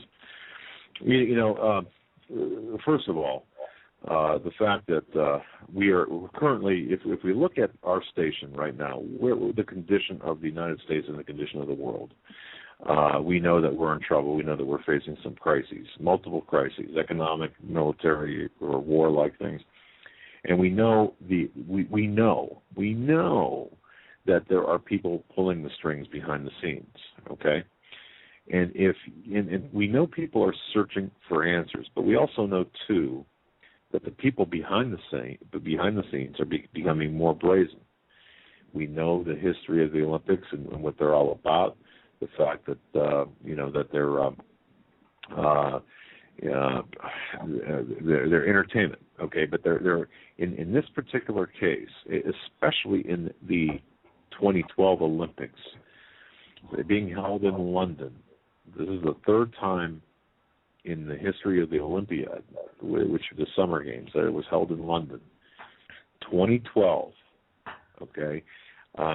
The 60th anniversary of Queen Elizabeth II, who, by the way, parachuted in, with James Bond, so to speak, in the opening ceremonies. Okay, there are so many symbolisms, so many things that, and also the happened to be the same year on the anniversary of the 40th anniversary, the anniversary of Israel becoming a nation, not the 40th, but the 60th. The 6th. Never mind. It's sorry about that. They went out in 47. They became a nation in 48. So I think it was. Oh wow, I can't even do the math. but I mean, okay, but just to back up a ways, we know that the British royalty they're a big Illuminati type situation. The royal family, Illuminati. You're looking at London being the new Rome, for example. All of these things, this ritual, this magic act, the ceremony, highly orchestrated. This was highly orchestrated for not just the entertainment value, but to send a message, open message to everyone, a satanic message. And once again, you don't have to believe me, but look at the different the symbology contained within the Olympics. While everyone was looking for a false flag, it's right in front of our noses. And the reason it's important is because it involves the very people, the very bloodlines of people, the very people that are actually pulling the strings behind current events. And it gives us just as Benghazi gave us a window into what was really going on in the Middle East, the Olympics gives us a window into what's currently going on across the world and in the future. Is that about what you feel, or I mean, the relevancy? Yeah, pretty much. The thing is with these Olympics, you mentioned the false flag. I mean, believe you me, I mean, I was thinking the same thing. I was like, man, this is just, because with all the reports I heard about the security, and there's not that much security and all this kind of stuff, and I'm like, it seems like they're really setting that up pretty good, but I think they may have done that on purpose, just to, as a psyop, if you will, a psyop in a religio-political sense, basically. Because maybe the false flag was actually the symbolism and the spiritual demonic manifestation type thing that was going on with those rituals and everything like that. Because even if you look at the Super Bowl halftime show with Madonna, I mean, that don't even compare to what we saw at the Olympics. I mean, me personally, I think there was a lot of massive significance. But I was taken aback by the flesh. I wasn't thinking spiritually. I was thinking, this is going to be another false flag and everything like that. And You know, and then it's like, well, I got to remember we don't wrestle against flesh and blood, so I got to think here spiritually. How is this? You know, what's the spiritual aspect of the spiritual dynamic of this? You know, so yeah. I mean, as far as opening the gates of hell, basically, I think that was a good step in that direction. Okay, so we're on the same page. I mean, we are looking, like everyone else, we're looking for some sort of insight as to what's going to be taking place here in the near future, both practically or on the both real or tangible evidence, normal, shall I say, in quotation marks, normal evidence of what we can expect to take place. But then there's that level of symbology that there's this. It's almost as if like they have to tell you what they're going to do before they do it, or they want to, or they're so brazen. Look, we control the world. We are the ones pulling the strings. We're going to show you. I mean, we're going to be so blatant about it. We're going to have all of this right in front of your faces, and while we're doing it, we're going to laugh at you because you're not getting it. So, but it's kind of like an inside joke. If you work in an office, like an inside joke, that type of thing. Right. That's why I think it's so important, and I think that by, shall we say, decoding in a way the Olympics, we can see what they're thinking, what they're planning, and a lot has to do with, and where are all the banks? What's the seat of power, banking power, for the most part? London is a big place. Of course, another place, but London's big. So there's a lot of things involved in this, and but that's kind of why I was really focusing on that. Plus, you've got the Queen Elizabeth meeting with the Pope, first official meeting in recent history back in 2010. Yeah. So you've got some mergers there. You've got so you think of New World Order. This is kind of like a window into that. Right. Yeah. Yeah. I mean, it's a huge window. That's right. So it's and Jesse, this is why I believe that by looking at the Olympics, we're not going to find all of the answers here, but we can find some anecdotal evidence here to support our, to enlighten us and perhaps support our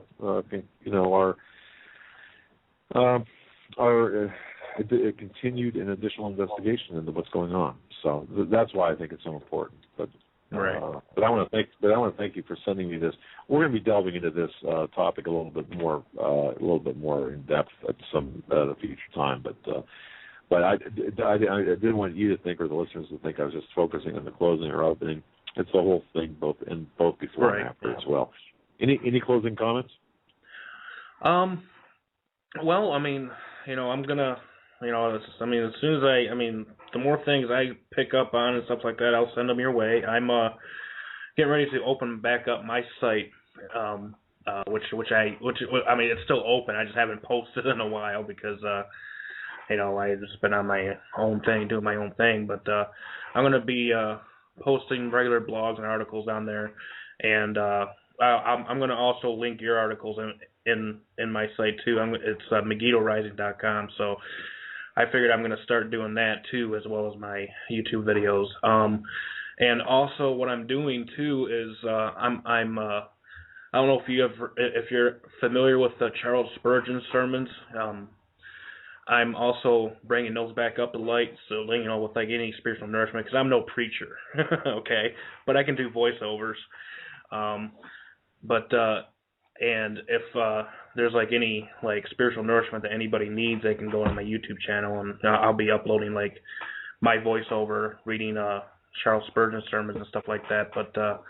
But yeah, as far as other closing thoughts, all I can say is there is a storm coming, a very, very strong one, and the only way we can pull through this is to rely on Psalms 91 and commit that to memory, and rely on the Lord, and we have to really realize and focus. And it's hard. It's very hard to get our minds on the flesh when our spiritual battle is our battle is not against flesh and blood, and we really have to really see that, in that aspect, that, with these people that are doing these evil things and everything like that, and we have to understand that that's a spiritual manifestation going into those people doing these evil things and everything like that. So we have to also see that as well. But that's going to become made known, I think, very quick. As far as the timetable, I guess, really look forward in the next 3 or 4 months. I think it's going to get really hectic, anywhere from now until March. But if we stay true, I would extend that right through July as well. I'm not sure. But March, April, May, and at the outside July, I think we're going to be looking at an entirely different landscape. Landscape figuratively than we are now. So I agree. Yeah. James, I have your Skype information. I'd like to talk with you further on a couple of these issues, so I'll try to add you to the contacts when I get my Skype back up and running. And I appreciate the information you're sharing, and we will continue to go through this and figure out and expose as much as we can. It's a lot to go through. It is, and it's difficult, especially when this is kind of like the program kind of went sideways just for a little bit when talking about this, and there's a lot here, and this, and you know what, folks, it doesn't matter whether we believe this; it matters what they believe. Just like the Muslims, it doesn't matter if we believe what the Muslims believe. It matters. They look at it like atheists. Just because they don't believe, just because they believe God isn't real, doesn't make it true. Right.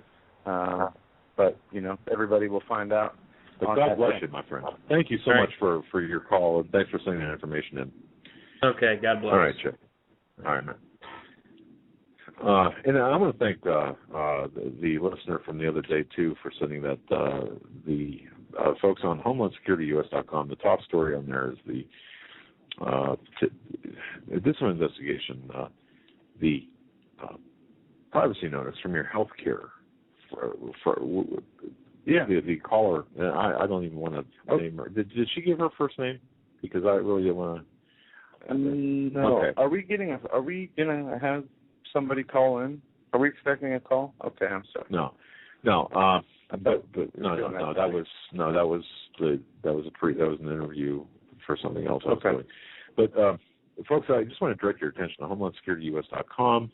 The first story about the privacy notice healthcare. If you haven't seen that, please take a look at it. It's so important. It's also posted on CanadaFreePress.com. You can comment on it there, where something very unusual with these healthcare privacy notices. Have you seen these? The wording on these. The wording on this one, and ladies and gentlemen, I just don't know what to say about this. Other than the fact that we are in something, we're looking at something totally beyond the pale. The privacy notice here, it's a national security notice on your stating that the treating facility may disclose your health information to the feds, okay, in order to protect the president or other officials or foreign heads of state. What's that about? Think about that. You go to the hospital and they may disclose your health information to the feds in order to protect the president? When have we ever, in the history of our country, when have we ever seen a warning like that? To protect a man? The president? Other foreign heads of state? What, if you have an opinion, bad opinion about Ahmadinejad, they're gonna report you to the FBI? Really? People have been reported for much less. Now they have patriots, constitutionalists, Christians, preppers, anti-abortion people.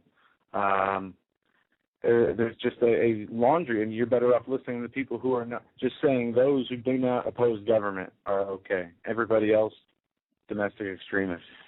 Oh, my goodness. All right. Yeah, it's ridiculous. It is ridiculous. And it will continue to get worse, and nothing will be done because we are an indoctrinated society that has been brainwashed so thoroughly that those of us who have gotten out of it are truly blessed. I think back to 5, 6, 7 years ago and what I cared about, what was important, what I did. I don't know if the information was presented to me then, but aside from some 9/11 stuff, that I would, it's amazing the way things happen. It happens for a reason. It is by design, and the Lord has a lot to do with it. His grace and mercy is infinite, and we just must seek it, and He will change our lives. And I think that is truly the key, because you can have as much information on as many stories that are going on in this world as you want, but without that direction, that divine direction from the Lord, you're still lost. I totally agree with you on that. But this is what we look in most, and I don't know. This is what we like our show to be, is to marry the combine, if you will, the spiritual with the earthly, with the terrestrial.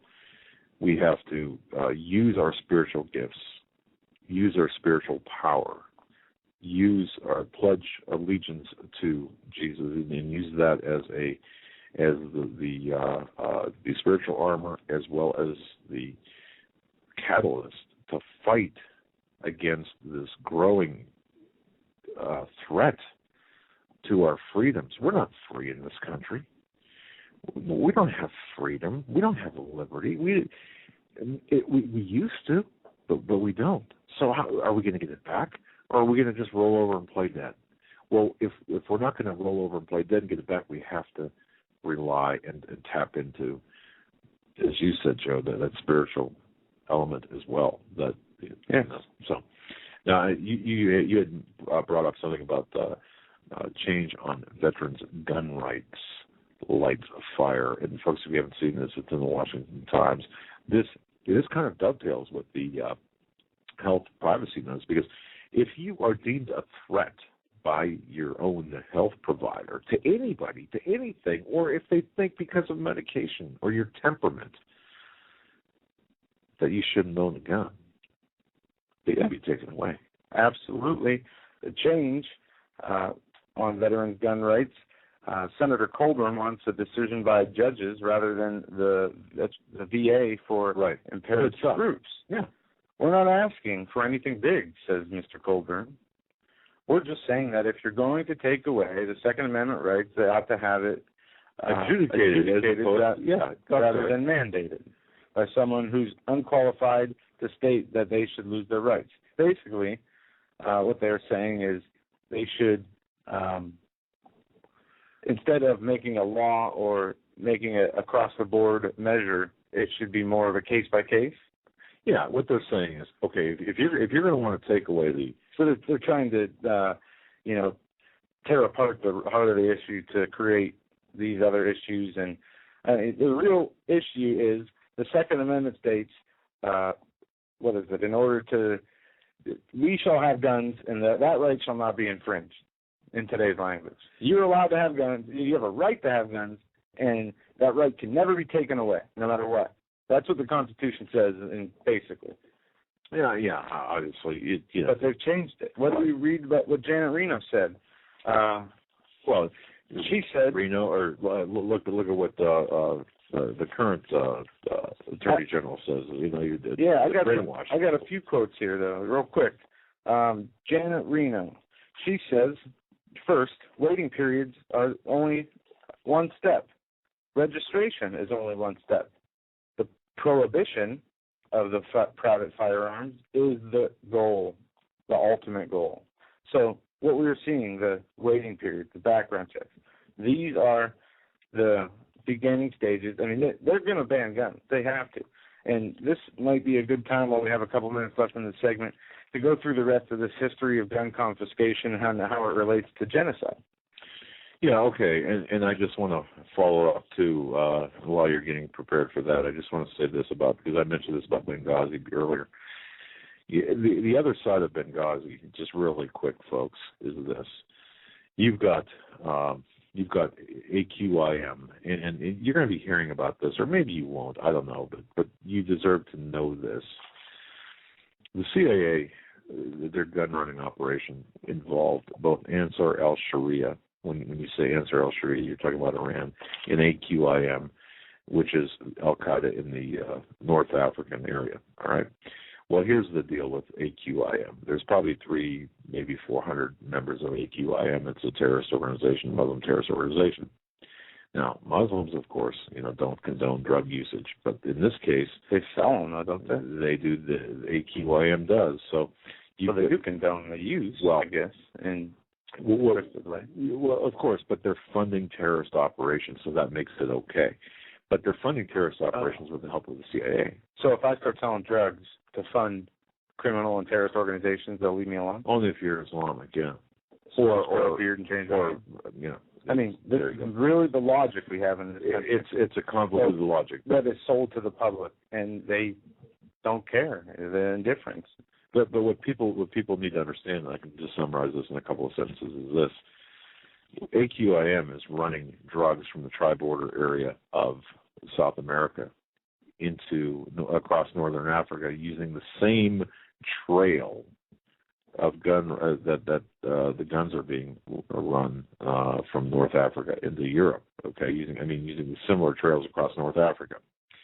Now, in addition to that, there's what's coming west. Well, if drugs are going from Central America, Central and South America to North Africa for distribution, ultimate distribution in Europe, well, is there anything coming west along that same route? Well, yes, there is. Terrorists, okay, CIA-backed terrorists, as a matter of fact, trained and funded terrorists, but also some weapons coming back. You thought Fast and Furious was bad. Weapons being taken across into Mexico from the United States. Well, you've got some loose, maybe one or more loose gas mortar shells that made their way to South America along the same AQIM route and into Mexico, and poof, they're lost. Now, we know that the security on the southern border is such that nothing can get through. What do you mean? They have drones. They have. No, that's right. Millions of checkpoints and border patrol agents down there. They're just 100 miles north of the border. Well. So here's the thing, and people really have to understand this.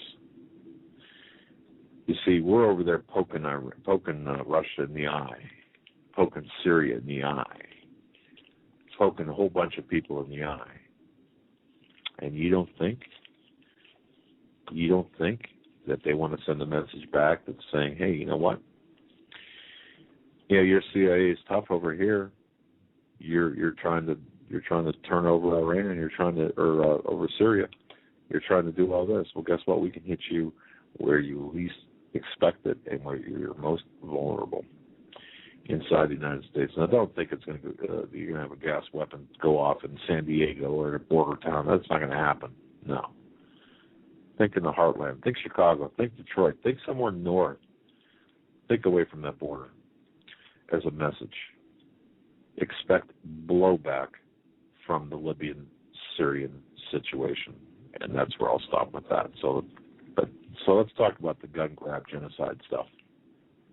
Absolutely, and I probably should give you some of these papers. I've got it right here. Okay, we started with the Armenian genocide. It killed about 1.5 to 2 million people between 1915 and 1917. The old Ottoman Empire in Turkey said that they were going to eliminate the Christian Armenians, and they did just that, first by drafting the Armenians into the army And when they said they were taking them out to duty, instead they took them to forced labor camps where they were never seen from again.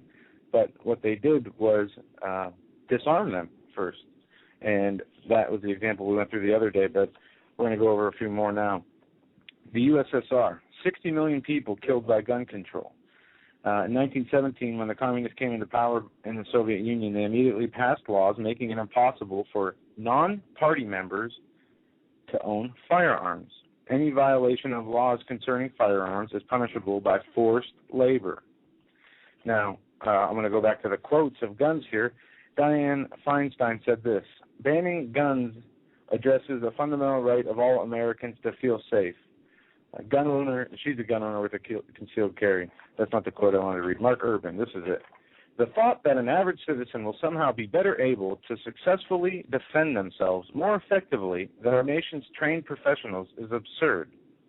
Official statement from Handgun Control Incorporated. It is also interesting to note that the top officials of Handgun Control Institute are gun owners themselves, and they also intend to keep on keeping them. See, why this is important, folks, is this.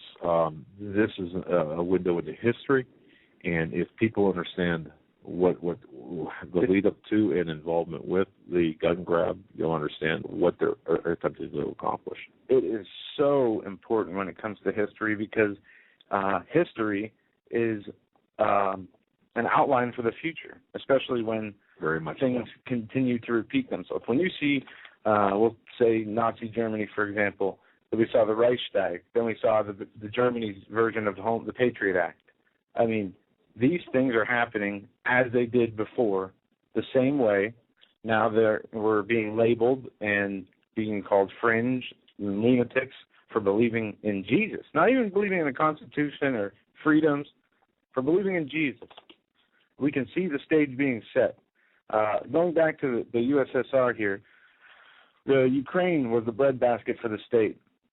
They were where a lot of the imported food came from. Stalin needed the grain to export and sell for industrial expansion.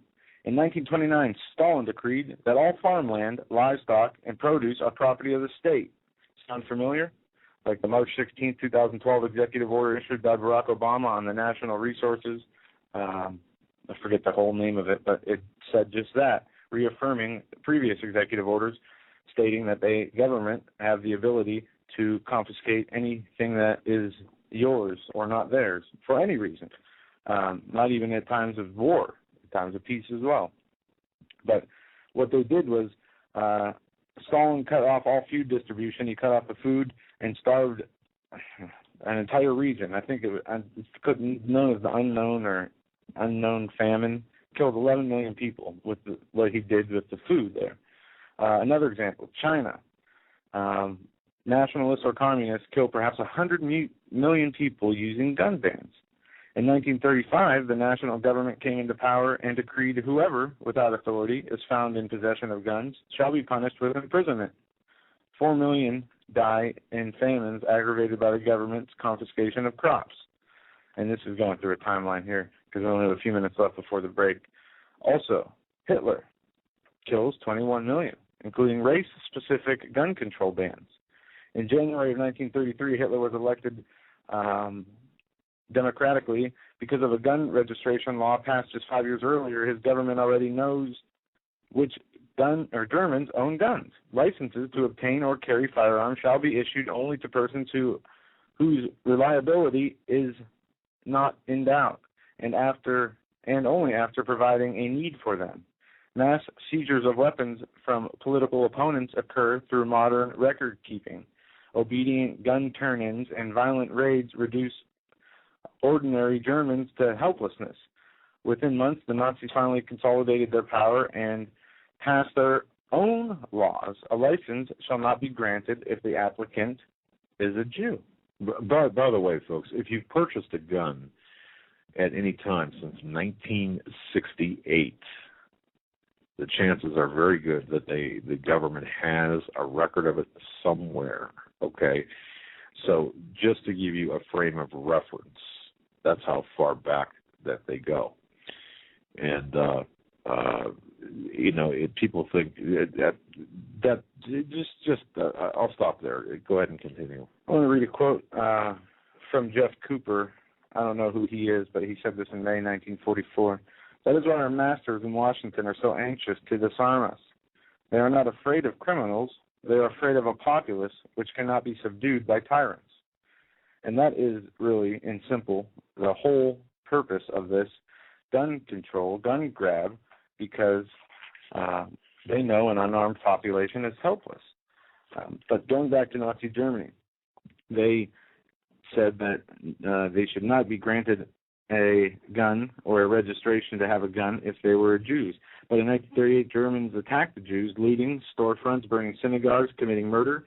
The next day, a law stating Jews forbidden to possess weapons is passed, including a firearm, club, or sharp-edged weapon. Now, if you go back about 20-some years earlier, the Armenian, or the Ottoman Empire, the Turkey, did the same thing. They went around house to house, did confiscations, took knives, guns, anything to be considered a weapon. Basically, and it says here that Hitler was inspired and got ideas from the Armenian genocide. This is where he got some of his ideas from. And there's a lot of information on all this, so I'm trying to pick and choose. So we have... And history also shows, too, Joe, just to let you know, history also shows that when at the same time that they go after the guns, they also go after the ammunition, make it nearly impossible to buy ammunition, and certainly illegal to possess it. If you want to know about, is it possible for a gun grab? Of course it is. Look what happened in Britain and Australia. But how are they going to do it? And this is what you're going through. So go ahead. And I want to read this. Which leads to genocide, by the way. Yeah, all these cases lead to genocide. It's called democide, death by government. There's been over 170 to 250 million people killed in the last 100 years by governments from the same things we're going through now. The laws like the Patriot Act, labeling things a threat to national security. Then having an event, confiscating the weapons, then the people are helpless. I'm going to read this quote. We're going to go to break. This quote says, I am one of those who believe that the first step the U.S. should more exponentially move to is to disarm the civilian population. Other than police and security officers of all handguns, pistols, and revolvers, no one should have a right to anonymous ownership or use of a gun. Dean Morris is testimony to Congress. No slave shall keep any arms whatsoever, nor pass unless with written orders for his master or employer or his company, with arms from one place to another. Arms in possession of a slave, contrary to this prohibition, shall be forfeited to him who will seize them. That is a bill concerning slaves from Virginia in 1779, the second part, where they say no slaves shall keep any arms. And that speaks to the mentality of these people. I mean, this is what they really look at us as. Less than what slaves were looked upon as. I think slaves were given, what, a half a person, two-thirds? I don't know what kind of crazy, weird way they did that, but they hold no regard for the Constitution. They hold no regard. The only thing they're worried about is implementing their system of control. To do that, they have to disarm the people or bring about some other way of mass death, chaos, and destruction to where it wouldn't even matter if the people had guns. With that, wait a second. Before we go to break, and I know we're running over, but let's run over for a minute. I just want to acknowledge a gentleman by the name of R. Keith Martin, okay? R. Keith Martin is the author of a book called It's Over. And I was going to... And folks, 10 minutes before airtime, a box came to our office, and the book It's Over by R. Keith Martin was inside. In fact, a couple of books. And I want to thank Mr. Martin. I know he's listening, as is his wife. Thank you both. But what you were saying, Joe, is this. And we're going to talk a little bit more about Mr. Martin, about his book, his website, his initiatives, and about the knowledge which is imparted there at a future time. But I want to thank him publicly, but I also want to say this with what you're talking about, Joe. Mr. Martin does go into democide in this book and notes that America is fast approaching a point in time when freedom-loving people must decide between freedom and tyranny. There's no doubt among thinking people that Barack Obama is racing toward a totalitarian state. You've been told, for example, that Obama is steering us to socialism. If you think he's going to stop, get to that point and stop, then you don't know his philosophy, you don't know his ideology, you don't know his mentors, and certainly his cadre of facilitators, or the efforts already in place and those coming soon. Folks, look, Obama is already moving towards socialism, and I dare say, personally, I think he's there. Now, Mr. Martin labels him as a fascist. I believe that to be true. He and his closest associates are Marxist-Leninists. They look at the socialist state that would come into being with the overthrow of capitalism as nothing more than a stepping stone, a dictatorship, a proletariat, through which the transition of the final stage of communism would be prepared. And he goes further. If Obama would do a little research, and if everyone would do a little research, the everlasting peace referenced by Obama, the very numbers, the very stuff you were talking about, Joe, about the gun grabs. Yeah. Look, folks, over 200 million innocent men, women, and children were brutally murdered by communists just in the 20th century alone, and facilitated by taking away our weapons. More deaths than any other cause. So death by government, genocide. Absolutely. And nobody worries about that. But now let's go ahead and go to break. And just one more point on the gun. If there was a gun ban, I think Abel would still be alive today, right? Was he shot or? No, you know what? I'm not saying this out of blasphemy or trying to be. No, Kane used an AK-47 with NATO rounds to do it. You know what? Sometimes you just have to be a little bit absurd, of course. No, killing has been around since the beginning of time. Yeah. It won't stop until people fix themselves. People won't fix themselves because they don't want to, they don't have the drive, or they like being the way they are.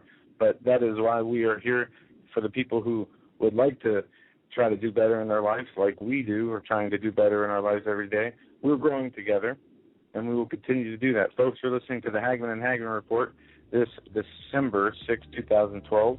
We'll be back after these short messages. Thank you, everybody, for being with us.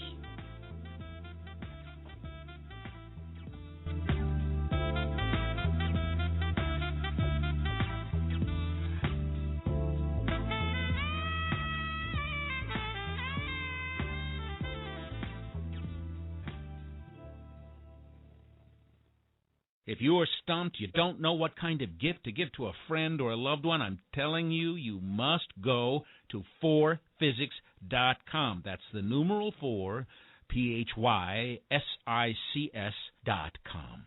This is your one-stop shopping palace. That's the only way I can put it. I could spend easily an hour on this website. Innovative, fun, educational. There are games, books, weather instruments, unique time-telling devices, jewelry, optical devices, laboratory equipment. Let me give you an example. We all know we can tell time with a sundial. You've seen those advertised. Did you know that you could tell time by the stars?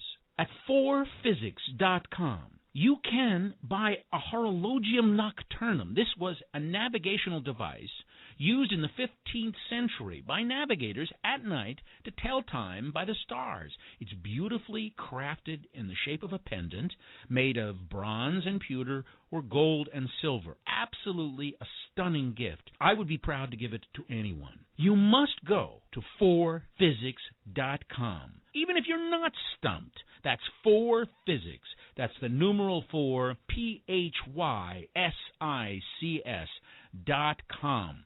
It's your one-stop shopping palace. Any problems that you have, I don't know what to get Grandpa, I don't know what to get my loved one, that's unique, you will find it at 4physics.com. Please take my word for it. Go to the website, but give yourself a lot of time because you're not going to want to leave. 4physics.com. Survival of the fittest. In any and all situations, survival is your number one priority. That requires being tough and thinking smart. And the folks at Freeze Dry Guy are going to help you do just that.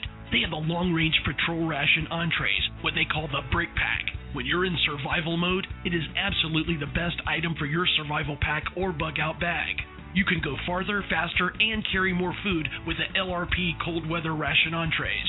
Not only do these long-lasting, durable entrees help sustain you or your family through the harshest environment or situation, they are by far the most delicious of their kind. No contest. With a variety of tasty entrees, you can't beat the LRP Brick Packs. Let Freeze Dry Guy help you in your survival situations. Go to freezedryguy.com. That's freezedryguy.com or call 866-404-3663. That's 866-404-FOOD. You better wake up fast and listen to this, America. The Obama campaign has launched attack squads disguised as truth teams dedicated to intimidating and silencing all political dissent carried over the internet that criticizes the Marxist Obama. Truth squads specifically focused on covering up Obama's endless trail of lies, corruption, and subversion, and using the Gestapo power of our own government to police and censor the internet and shut down websites that dare to carry the real truth about Obama's Marxist coup. Remember the names of these Gestapo-style agencies at work right there in your neighborhood: KeepingHisWord.com, KeepingGOPHonest.com, and AttackWatch.com. KGB, SS, and Gestapo-style police-state gangster organizations at work to silence the important voices of patriot dissent, some of which have already been shut down by Obama's orders. Adolf Hitler would have been proud. We're the 21st century Tea Party patriots.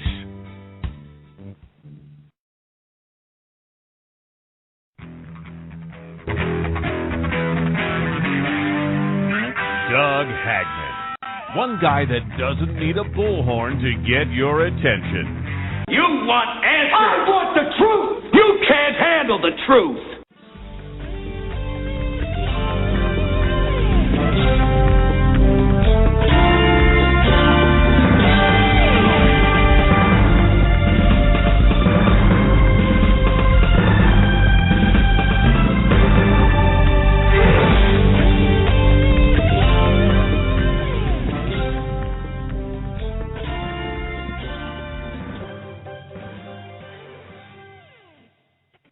And welcome back, ladies and gentlemen, to our third and final hour of the Hagmann Report this Thursday, November 6th, 2000. I was almost going to say October. Can't say it, can you? Time goes so fast.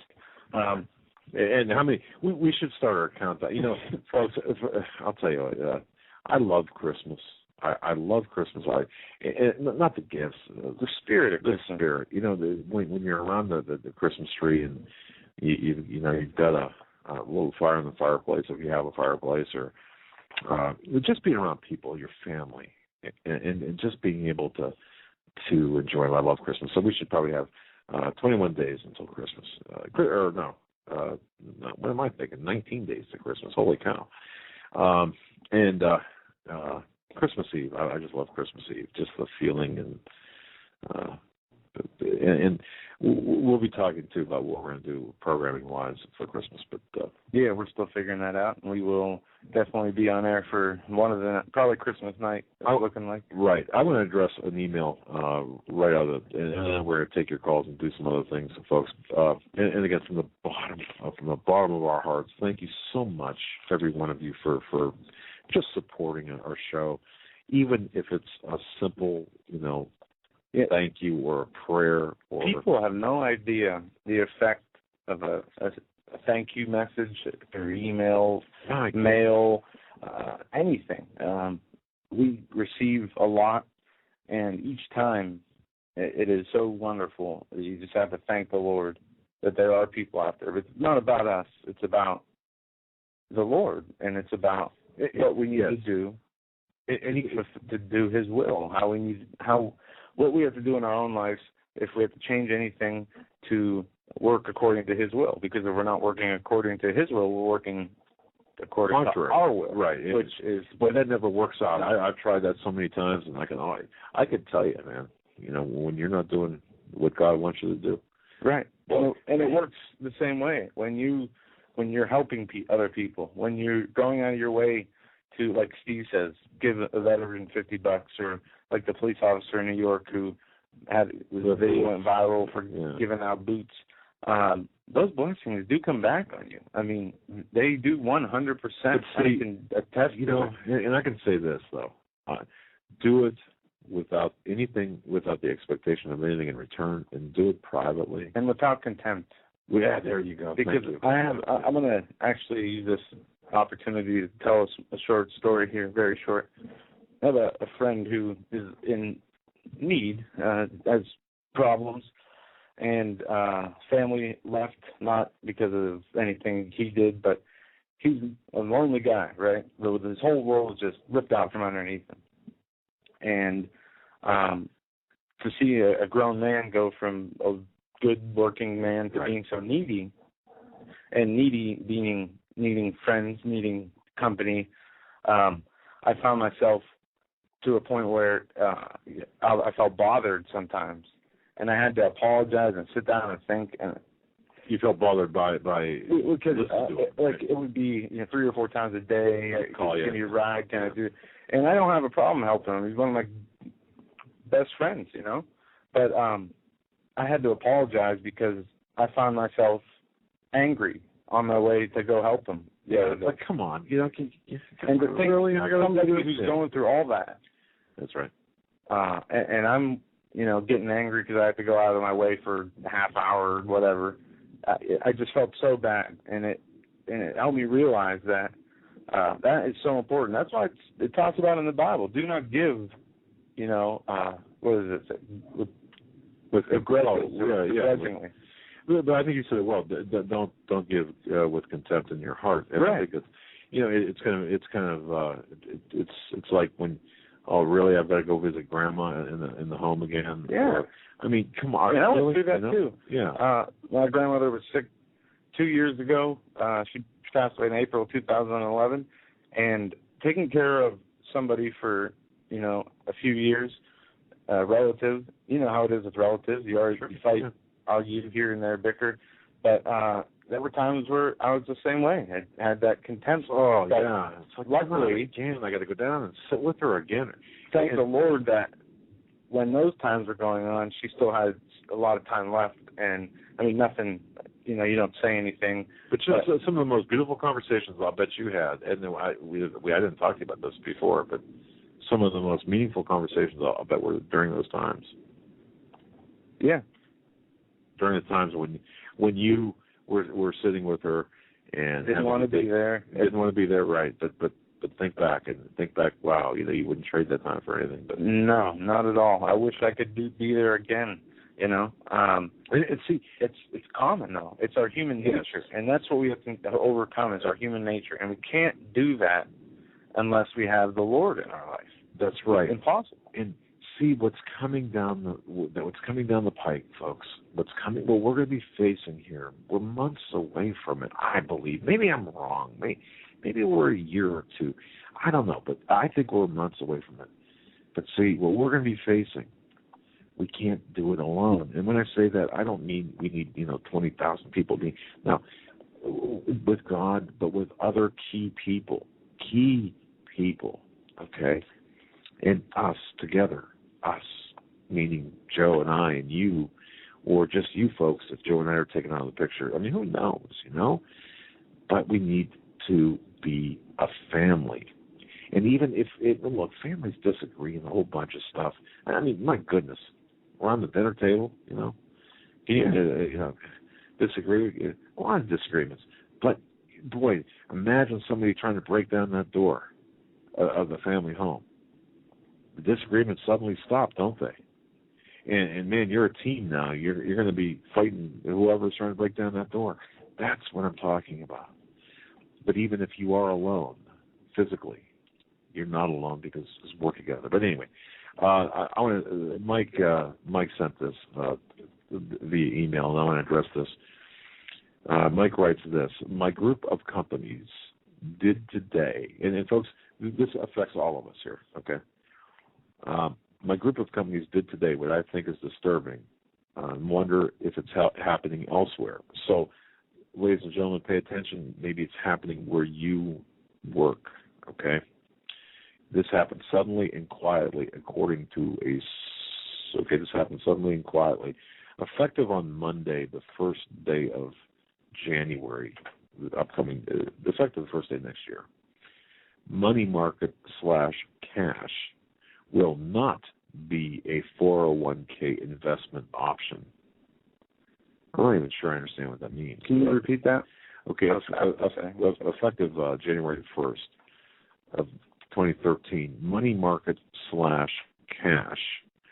will not be a 401 investment option. Folks, I'm not money sure. Market accounts? No, money market or cash will not be a 401 investment option. Like I said, I'm not sure, ladies and gentlemen, if you Does can that make clarify sense for financial people out there? Yeah, stocks and bonds, only no commodities. I think the elite are forcing this money into the market. Then in come the shorts, as Steve described, to plummet the market. So, okay, or they are forcing as much money into markets as possible, knowing tax hikes will pull trillions out of the market. Sorry, that was me.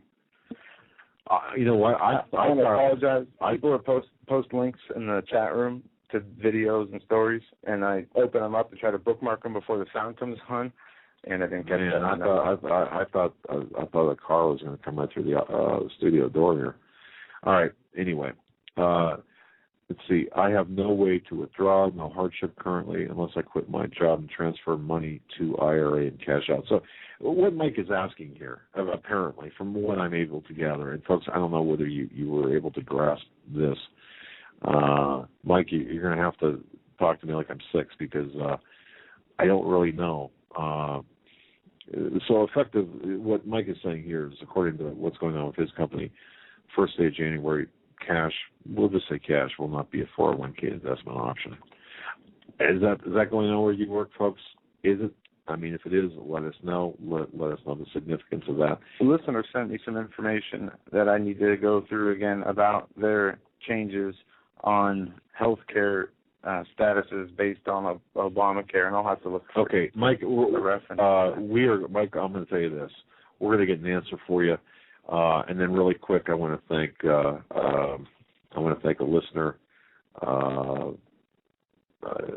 She doesn't give me her permission to use her name, so I'm not going to. Bill Gates funding drone technology. You know why, folks? You ready for this? Bill Gates funding drone technology to deliver vaccines. Go figure. Codex Alimentarius. There's a lady who. And I don't know, I don't want to screw this up. I'm not sure if Jason had them on their show or not, but a lady who knows Codex Alimentarius inside and out. There is a movie on YouTube, a documentary. Wait a minute. What did you just say? Codex Alimentarius. What is that? There's, you don't know what that is? It is a plan in place to get, it's a multi-pronged plan. It's kind of like Agenda 21, and it deals with food and forced inoculations. There's everything in place for mandatory vaccinations, except the order to actually carry it out. We saw the case recently where 150 workers were terminated for refusing a flu shot. What they plan to do, apparently, and I don't have a full understanding of the Codex Alimentarius. I have read some stuff. I've seen a few videos, but this one video I'm talking about stuck out to me very much. And they talk about how the groundwork is in effect to push mandatory vaccinations to the point where you will go to special camps if you refuse these vaccinations. Wow. Okay. I mean, it's in laws, and I know I do this a lot. I read a lot of legislation. It's like, I don't know, reading obituaries of people you don't know. It's very difficult to get through, or maybe that's a bad analogy. But what is happening, whether it's vaccinations, guns, our money supply, all norms, the way we think things are, the way things are kind of now, or the way they used to be, will be diminished or destroyed. There's going to be a new standard. That standard is you will be disarmed, you will be inoculated, and you will obey. And those who don't, you will be disappeared. You will be NDAA'd. And now, what bothers me about this is, will this be, and America, we have to remember, we're one small part of the world. We're one little faction of the world. We can't expect, if something happens in America where it would kill half the population here, that's not the end of the world. Like the same way people act about the drone strikes in Pakistan and Yemen, do people in America freak out and go crazy? Is there anarchy? No. Why? Because they're not drone striking their neighborhoods. But is the rest of the world going to care if the United States gets taken out? They're going to cheer. They hate America, whether that's justified or not. Yeah, ladies and gentlemen, this is part of a big part of what we're referring to. Okay, us as a country, we will be taken out. We will be defanged as an economic and military superpower. That's the agenda behind. That's the agenda that's been going on for a number of years, if not decades, and perhaps a century. But that doesn't mean our life is over. Your life, my life. We still, there's still going to be things happening. People are still going to get married and divorced, and things are still going to be going on. As I said earlier in the program, but life is going to change as we know it. Yes. And so yes, but the depopulation aspect that you're talking about, and I'm sorry, I must be the only person out there that never heard of that, or at least not by that name. That the agenda, that's the directive or procedure. Wow. Okay, but yeah. So, but folks, this is kind of heavy stuff to really consider and contemplate when my friend was telling me, the person involved in the intelligence was telling me about what to expect. Just imagine the worst thing you can imagine, like Sandy. Let's say being in the middle of Sandy. Multiply that by 4, by 10. That you can expect that here in the United States. Okay, now that's a crisis. Okay. It almost seems contradictory to say, well, life's still going to go on and it's not going to be that bad, but it's going to be bad, but life still will go on. Some people will survive. Yeah, exactly, and exactly. Life will still go on as it did in New Jersey and New York. People still went to school and work, but after the initial, completely different. Right. That's kind of yes, and perhaps I was a little bit off in explaining that, but that's what I mean. The other thing too, I just want to throw this out there for everyone. Best guess on what could happen here in the United States. Best guess, and this could be related to the Olympics. I don't know, but best guess is, and I told Joe before the show I wasn't going to mention this, but yeah, I'll mention it. Maybe some sort of pandemic, some sort of flu, some sort of virus. Yeah, let me read you the article I did mention, and I want to thank whoever posted this in the chat room yesterday. And I thought this could relate to what you were talking about. We talked about this a little bit yesterday. Probe of Antarctica's hidden lakes may yield clues to extraterrestrial life. But what this says in the article is that there are these unknown pathogens that could be viruses. I heard about that. The scientists do not know what they will discover, but believe they will find bacteria, viruses, single-cell microorganisms, and complex cell organisms called eukaryotes. And it goes on to say that some of these could be viruses without cures, and they could affect people in they don't know what could happen, but the results of this getting out to the public or contaminating people could be catastrophic, or it could be nothing or minimal. But this risk is here, and to see this piece, it just, as soon as I read this, I thought of what you said, before the show yesterday. And yes, it is a real possibility. What easier way is there? I mean, think of all the trouble that would happen, the blood that would be spilled from going door to door and collecting guns.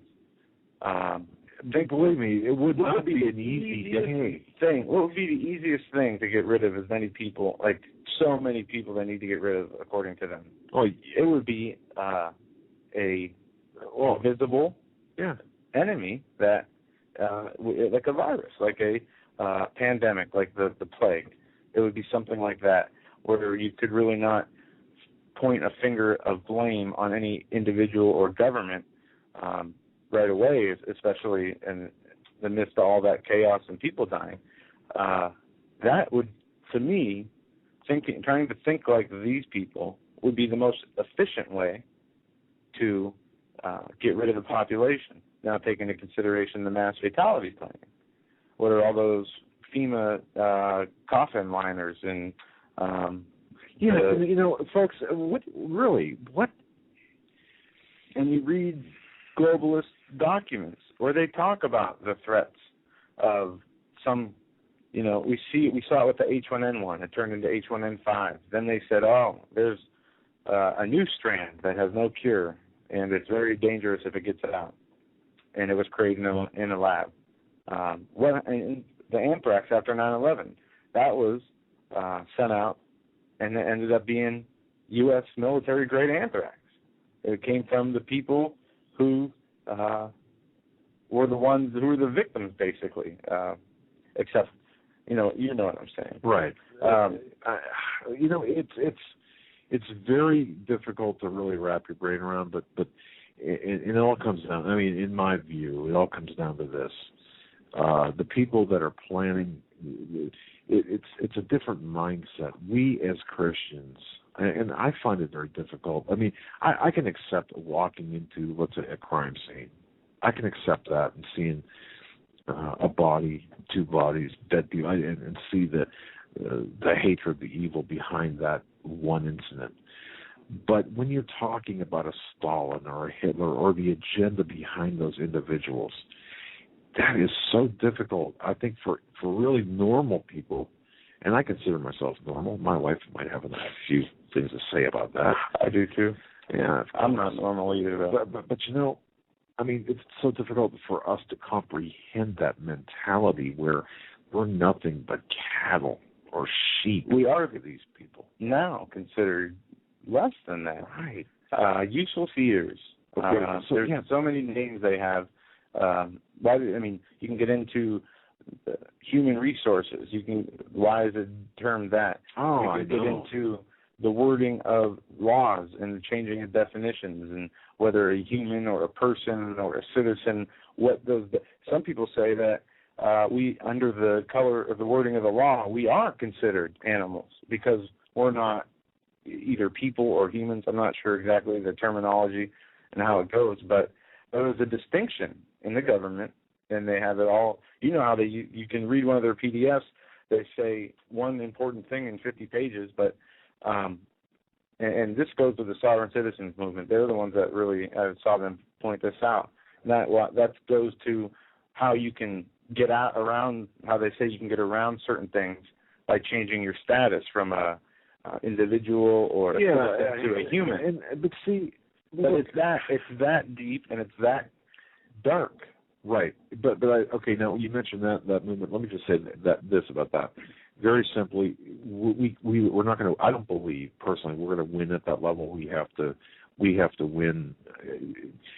I think it would be futile to attempt to win at that level when the opposition has all the judges basically in their pocket. And I don't want to insult judges that aren't in the pocket of the powers. I'm talking about the federal judges that are appointed that make decisions based on political ideology as opposed to the Constitution. And we're not going to prevail if we fight in that venue. We've got to measure up elsewhere and take the fight elsewhere outside of that system. Am I advocating war in the streets? No. What I'm saying is we're not going to find redress within that judicial system that's built up when you're fighting a political ideology instead of going by the rule of law. That's what I'm saying. And lastly, and I want to thank the individual that's responsible for providing me with all of the accurate inside information about Benghazi and others. Apparently, he's listening tonight.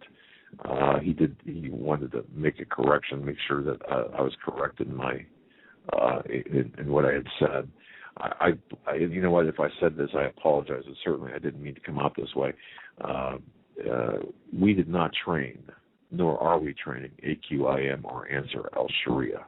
Okay, if I said that, I apologize because I got sometimes my brain is engaged, or my mouth is engaged before my brain is. We are fighting them, and they are fighting back. Okay, so Answer al-Sharia, the Iranian-backed rebel group that's going into Syria, we're fighting them. AQIM, we're fighting them. I mean, the good guys are fighting them. Okay, so when I AQIM, the drug running stuff and the chemical weapon, that is payback for what we're doing over there. So I want to thank you very much, sir, for correcting me on this, and I just want to thank you publicly for your folks. If you doubt the credibility or the knowledge of this individual, the source that I've got, I mean, look at today's headlines and look at the articles that were and listen to the broadcast a month ago. Yeah. Right on the money. So, but thank you for that correction and that keep me honest there. And I apologize for that. We got this piece of news: online sales tax to be added to the Defense Authorization Bill. This may be the last Christmas of online shopping without paying sales tax. A proposed online sales tax has been offered as an amendment to the National Defense Authorization Act, much to the ire of opponents. The Computer and Communications Industry Association, a group that opposes this move, says that the online sales tax will burden small businesses, some of the most promising candidates for future economic growth.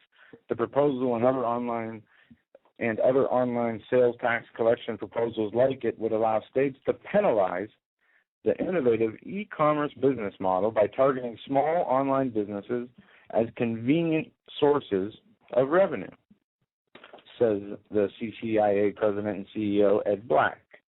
The Marketplace Fairness Act and its House counterpart, the Marketplace Equity Act, seek to clarify and arguably overturn a 1992 Supreme Court ruling that requires retailers to have a physical presence in a state in order to collect sales tax on goods.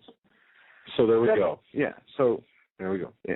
Severing the relationship between taxation and physical presence would be a fundamental transformation in how we consider taxes.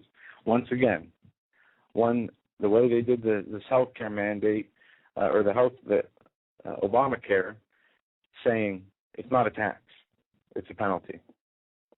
Then they hire 16,000 IRS agents and say they're going to go collect the taxes, but they're penalties. The Supreme Court ruled it was a tax. Right. They still say no, it's just a penalty. But anyway, back to the article. Severing the relationship between taxation and physical presence would be a fundamental transformation in how we consider taxes. He continued, such a significant step deserves more extensive consideration than an attachment to an unrelated defense authorization bill. And they do this a lot. They will slip, I forget what I read the other day, where they put something into a bill that, I mean, you're talking like putting up a sign or dedicating a highway to some, congressman.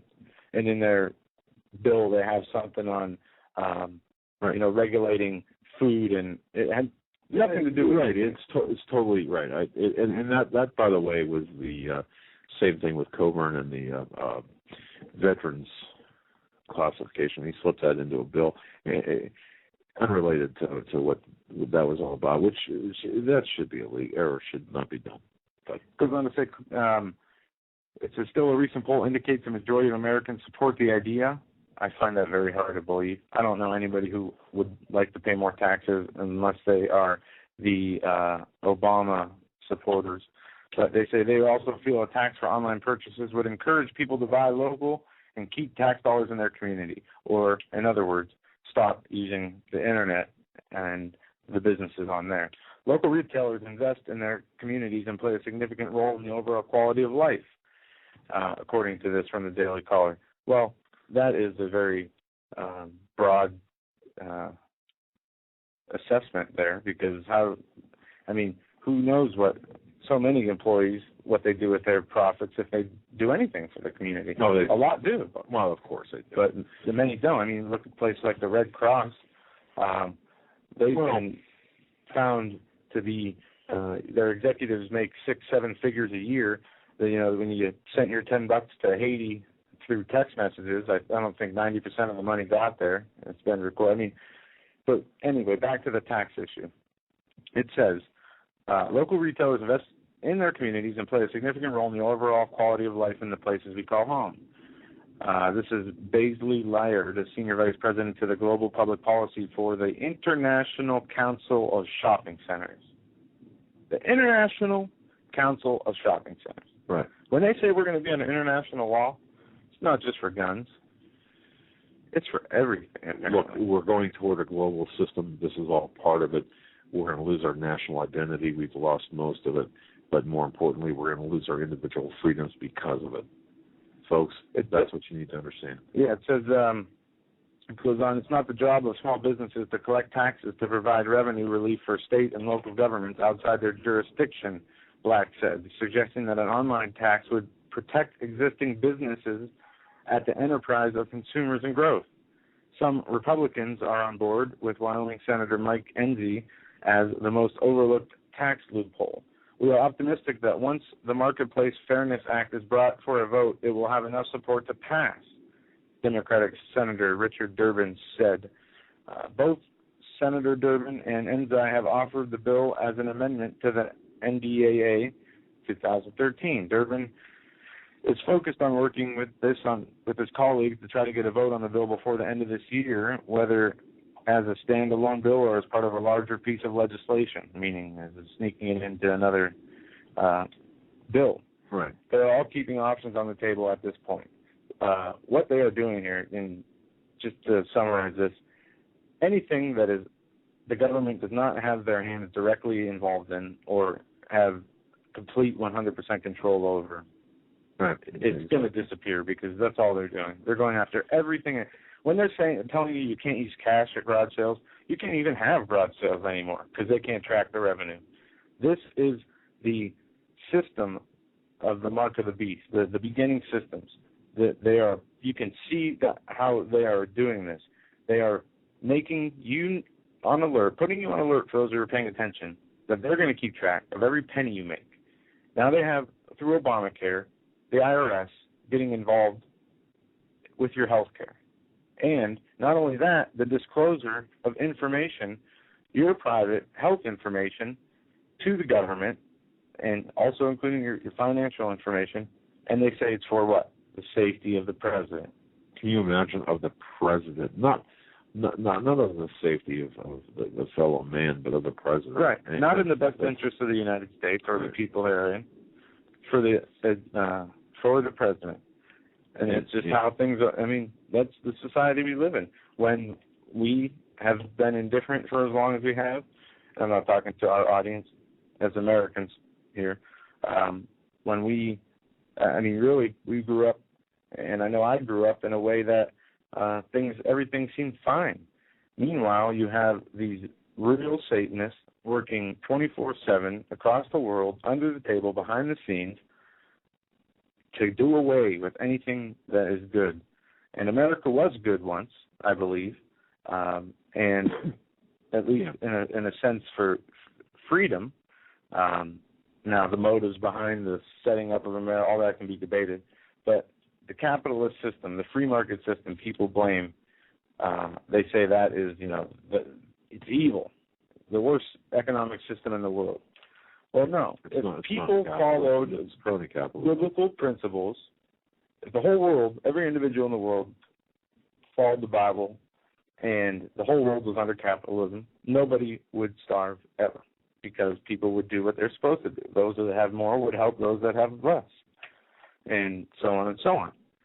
But people want to demonize capitalism. Right, but it's not capitalism we have today. Capitalism. It's actually, by definition, it's fascism. Fascism, correct. Right. Fascism has been here for a long time. And now I'm going to go on to this article. A recent Gallup poll says 53% of Democrats have a positive image of socialism, which shocks me. And not that I believe Gallup poll, or I know no polling place is perfect, but, I mean, really?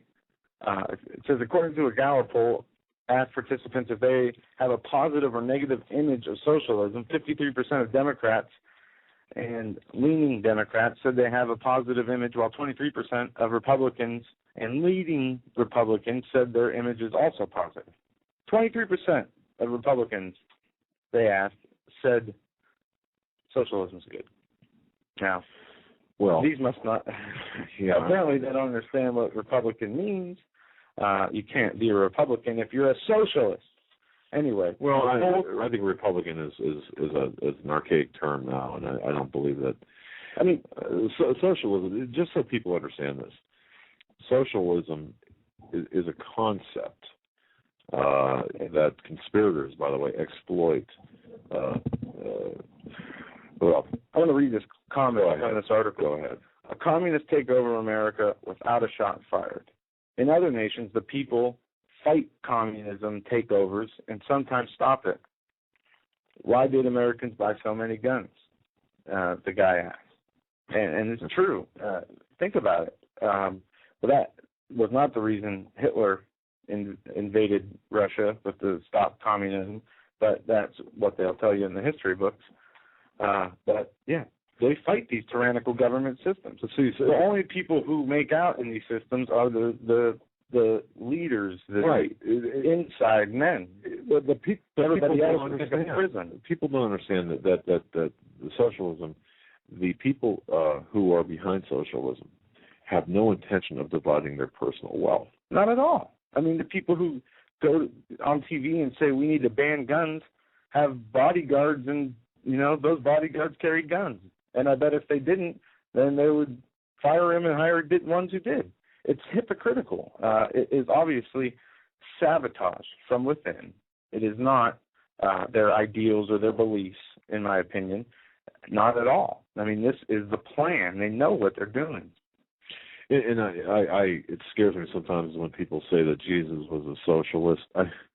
No. Not in the way that people are referring to a socialist. If I was to say anything, Jesus would be considered, what would be a good word? What would be a word for selfless? He was selfless, right? He wasn't a socialist. He was a selfless. And so he didn't take money away from other people to give it to the poor. He said, this is what you should do. This is what you should follow. If you want to follow me, if you want to save your soul, you do this. Well, he didn't say, exactly. I'm going to institute a government that's going to take away your money to give to others. And in the perfect world, nobody would be poor or be starving because people would take care of each other. But we don't live in a perfect world. And it is getting worse and worse. The intensity is picking up. As you said, after September 11th this last year, sometime before or after that, something changed. I would say I was lost doing a radio show for a week. They say if you can't notice the change while it happens and don't catch up, you can get lost. I read that like a week ago, and I thought about how I felt after that happened, and it was true. I mean, it's just we have to be smarter than their dumb logic. They have to combat you can sit there and listen to all the TV news you want. You're not going to get hardly any truths out of there. You could be a firm believer in the Lord in the morning, sit there and watch different news stations all day, and by the end of the day, you're going to be rooting for Obamacare if you're not careful. It's like a form of hypnotism. Well, exactly. And let's just be clear. Socialism really is the government ownership and or control, either or, over the basic means of production and distribution of goods and services That's what socialism is. Just to be clear, it's a government ownership. And it's not just people who are overtly trying to make this happen. As Martin Luther King said, he who passively accepts evil is as much involved in it as he who has helped perpetrate it. Just like tolerance, tolerance of evil, when that happens, then tolerance itself becomes an evil action. And what's taking place here in this country is, under this regime, and even before that, Bush had a hand in it, and certainly Clinton had a hand in it, and Papa Bush had a hand in all of this, is to push us towards socialism in order for us to succumb to this one world order. And that's, we talk about the Illuminati. Well, the goal of these people, I mean, it's hard to talk, or it's difficult, or it's disingenuous to talk about the plans of Obama socialism and all this without going back to the roots, finding out, okay, what's going on here. It's hard enough to talk about it without being called a racist, let alone actually getting into the issues. That's how they can throw you off your game, and the talking points is somebody arguing for socialism comes on and gives their point, and then they go to the other person who's for capitalism, and they start talking. Well, that's racist. That's inequality. Nobody was guaranteed equal outcomes, only equal opportunity. That's what makes America so great. Those that want to do for themselves and do for themselves will survive and succeed.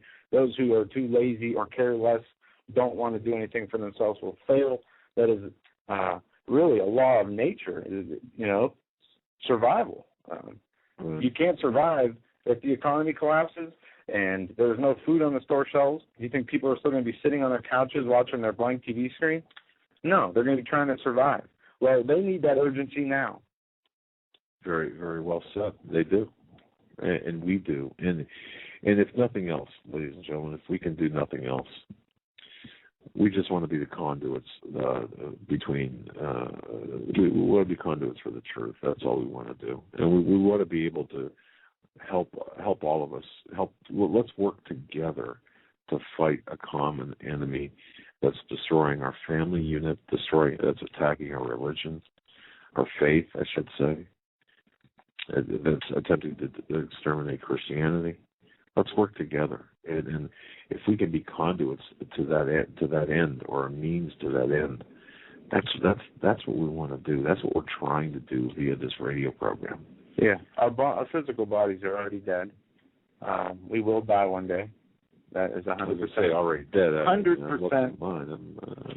We'll all be dead one day. Of course we will. Yes. And if there are people listening out there who are on the fence or don't believe in an afterlife, if you don't believe in an afterlife and you die and there is one, surprise. Yeah.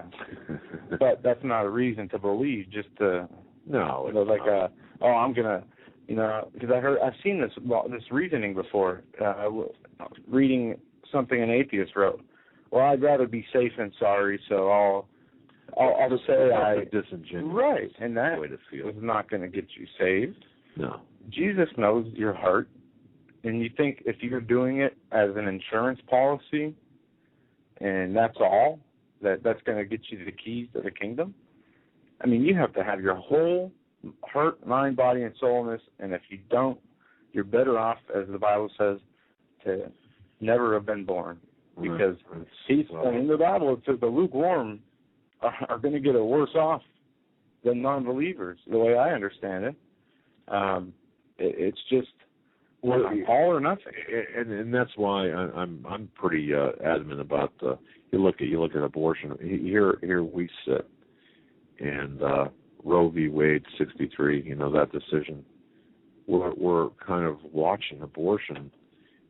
What are we doing about it? Have we acquiesced and said, well, there's nothing I can do about this? This is, unfortunately, we only have like 5 minutes left, because we should talk about this, because this is an important issue. What can we do? You can't go around killing abortion doctors. Obviously, that's murder. Of course not.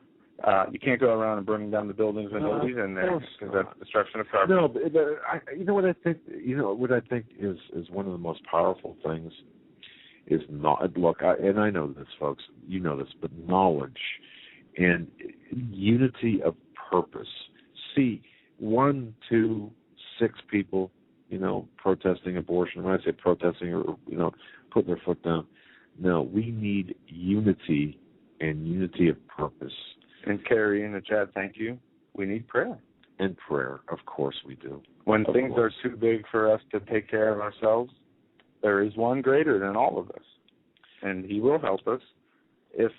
But action and prayer are not mutually exclusive. We can do both. And I think what we have to do, Joe, is really we have to be conduits to a solution, and whatever that solution may be, we have to act on it. And at least in our leadership point position, we can. And we're doing our best to work things out in terms of how best to do that, how best to serve in our capacity, and to serve you, our listeners, and to serve God as well. Absolutely. And with that, we're going to end the show a couple minutes early here. I want to say this. We're sorry for not taking calls tonight. Yeah, no. There's so much on our minds, and we can say we're going to end the show a couple minutes early. I just want to remind people that I just want me close in saying this. For all the people that have emailed us and sent us nice notes and helped us out financially, I just want to say thank you so very much. I believe we're good stewards. I believe we are attempting to be good stewards with everything. We want to grow. We want to be able to give you not a polished product, but an effective product. We'll never, you know what? Listen to us. We're never going to be polished, okay? But it's something that's effective. And I want to thank you for helping us do that. We're reaching people in all continents. In many countries. Okay, and we couldn't do that without your help. I just want to say thank you for that.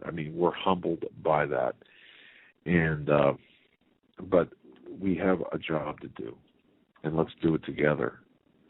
Let's do it together, and let's work it. Let's work together. Let's get the job done.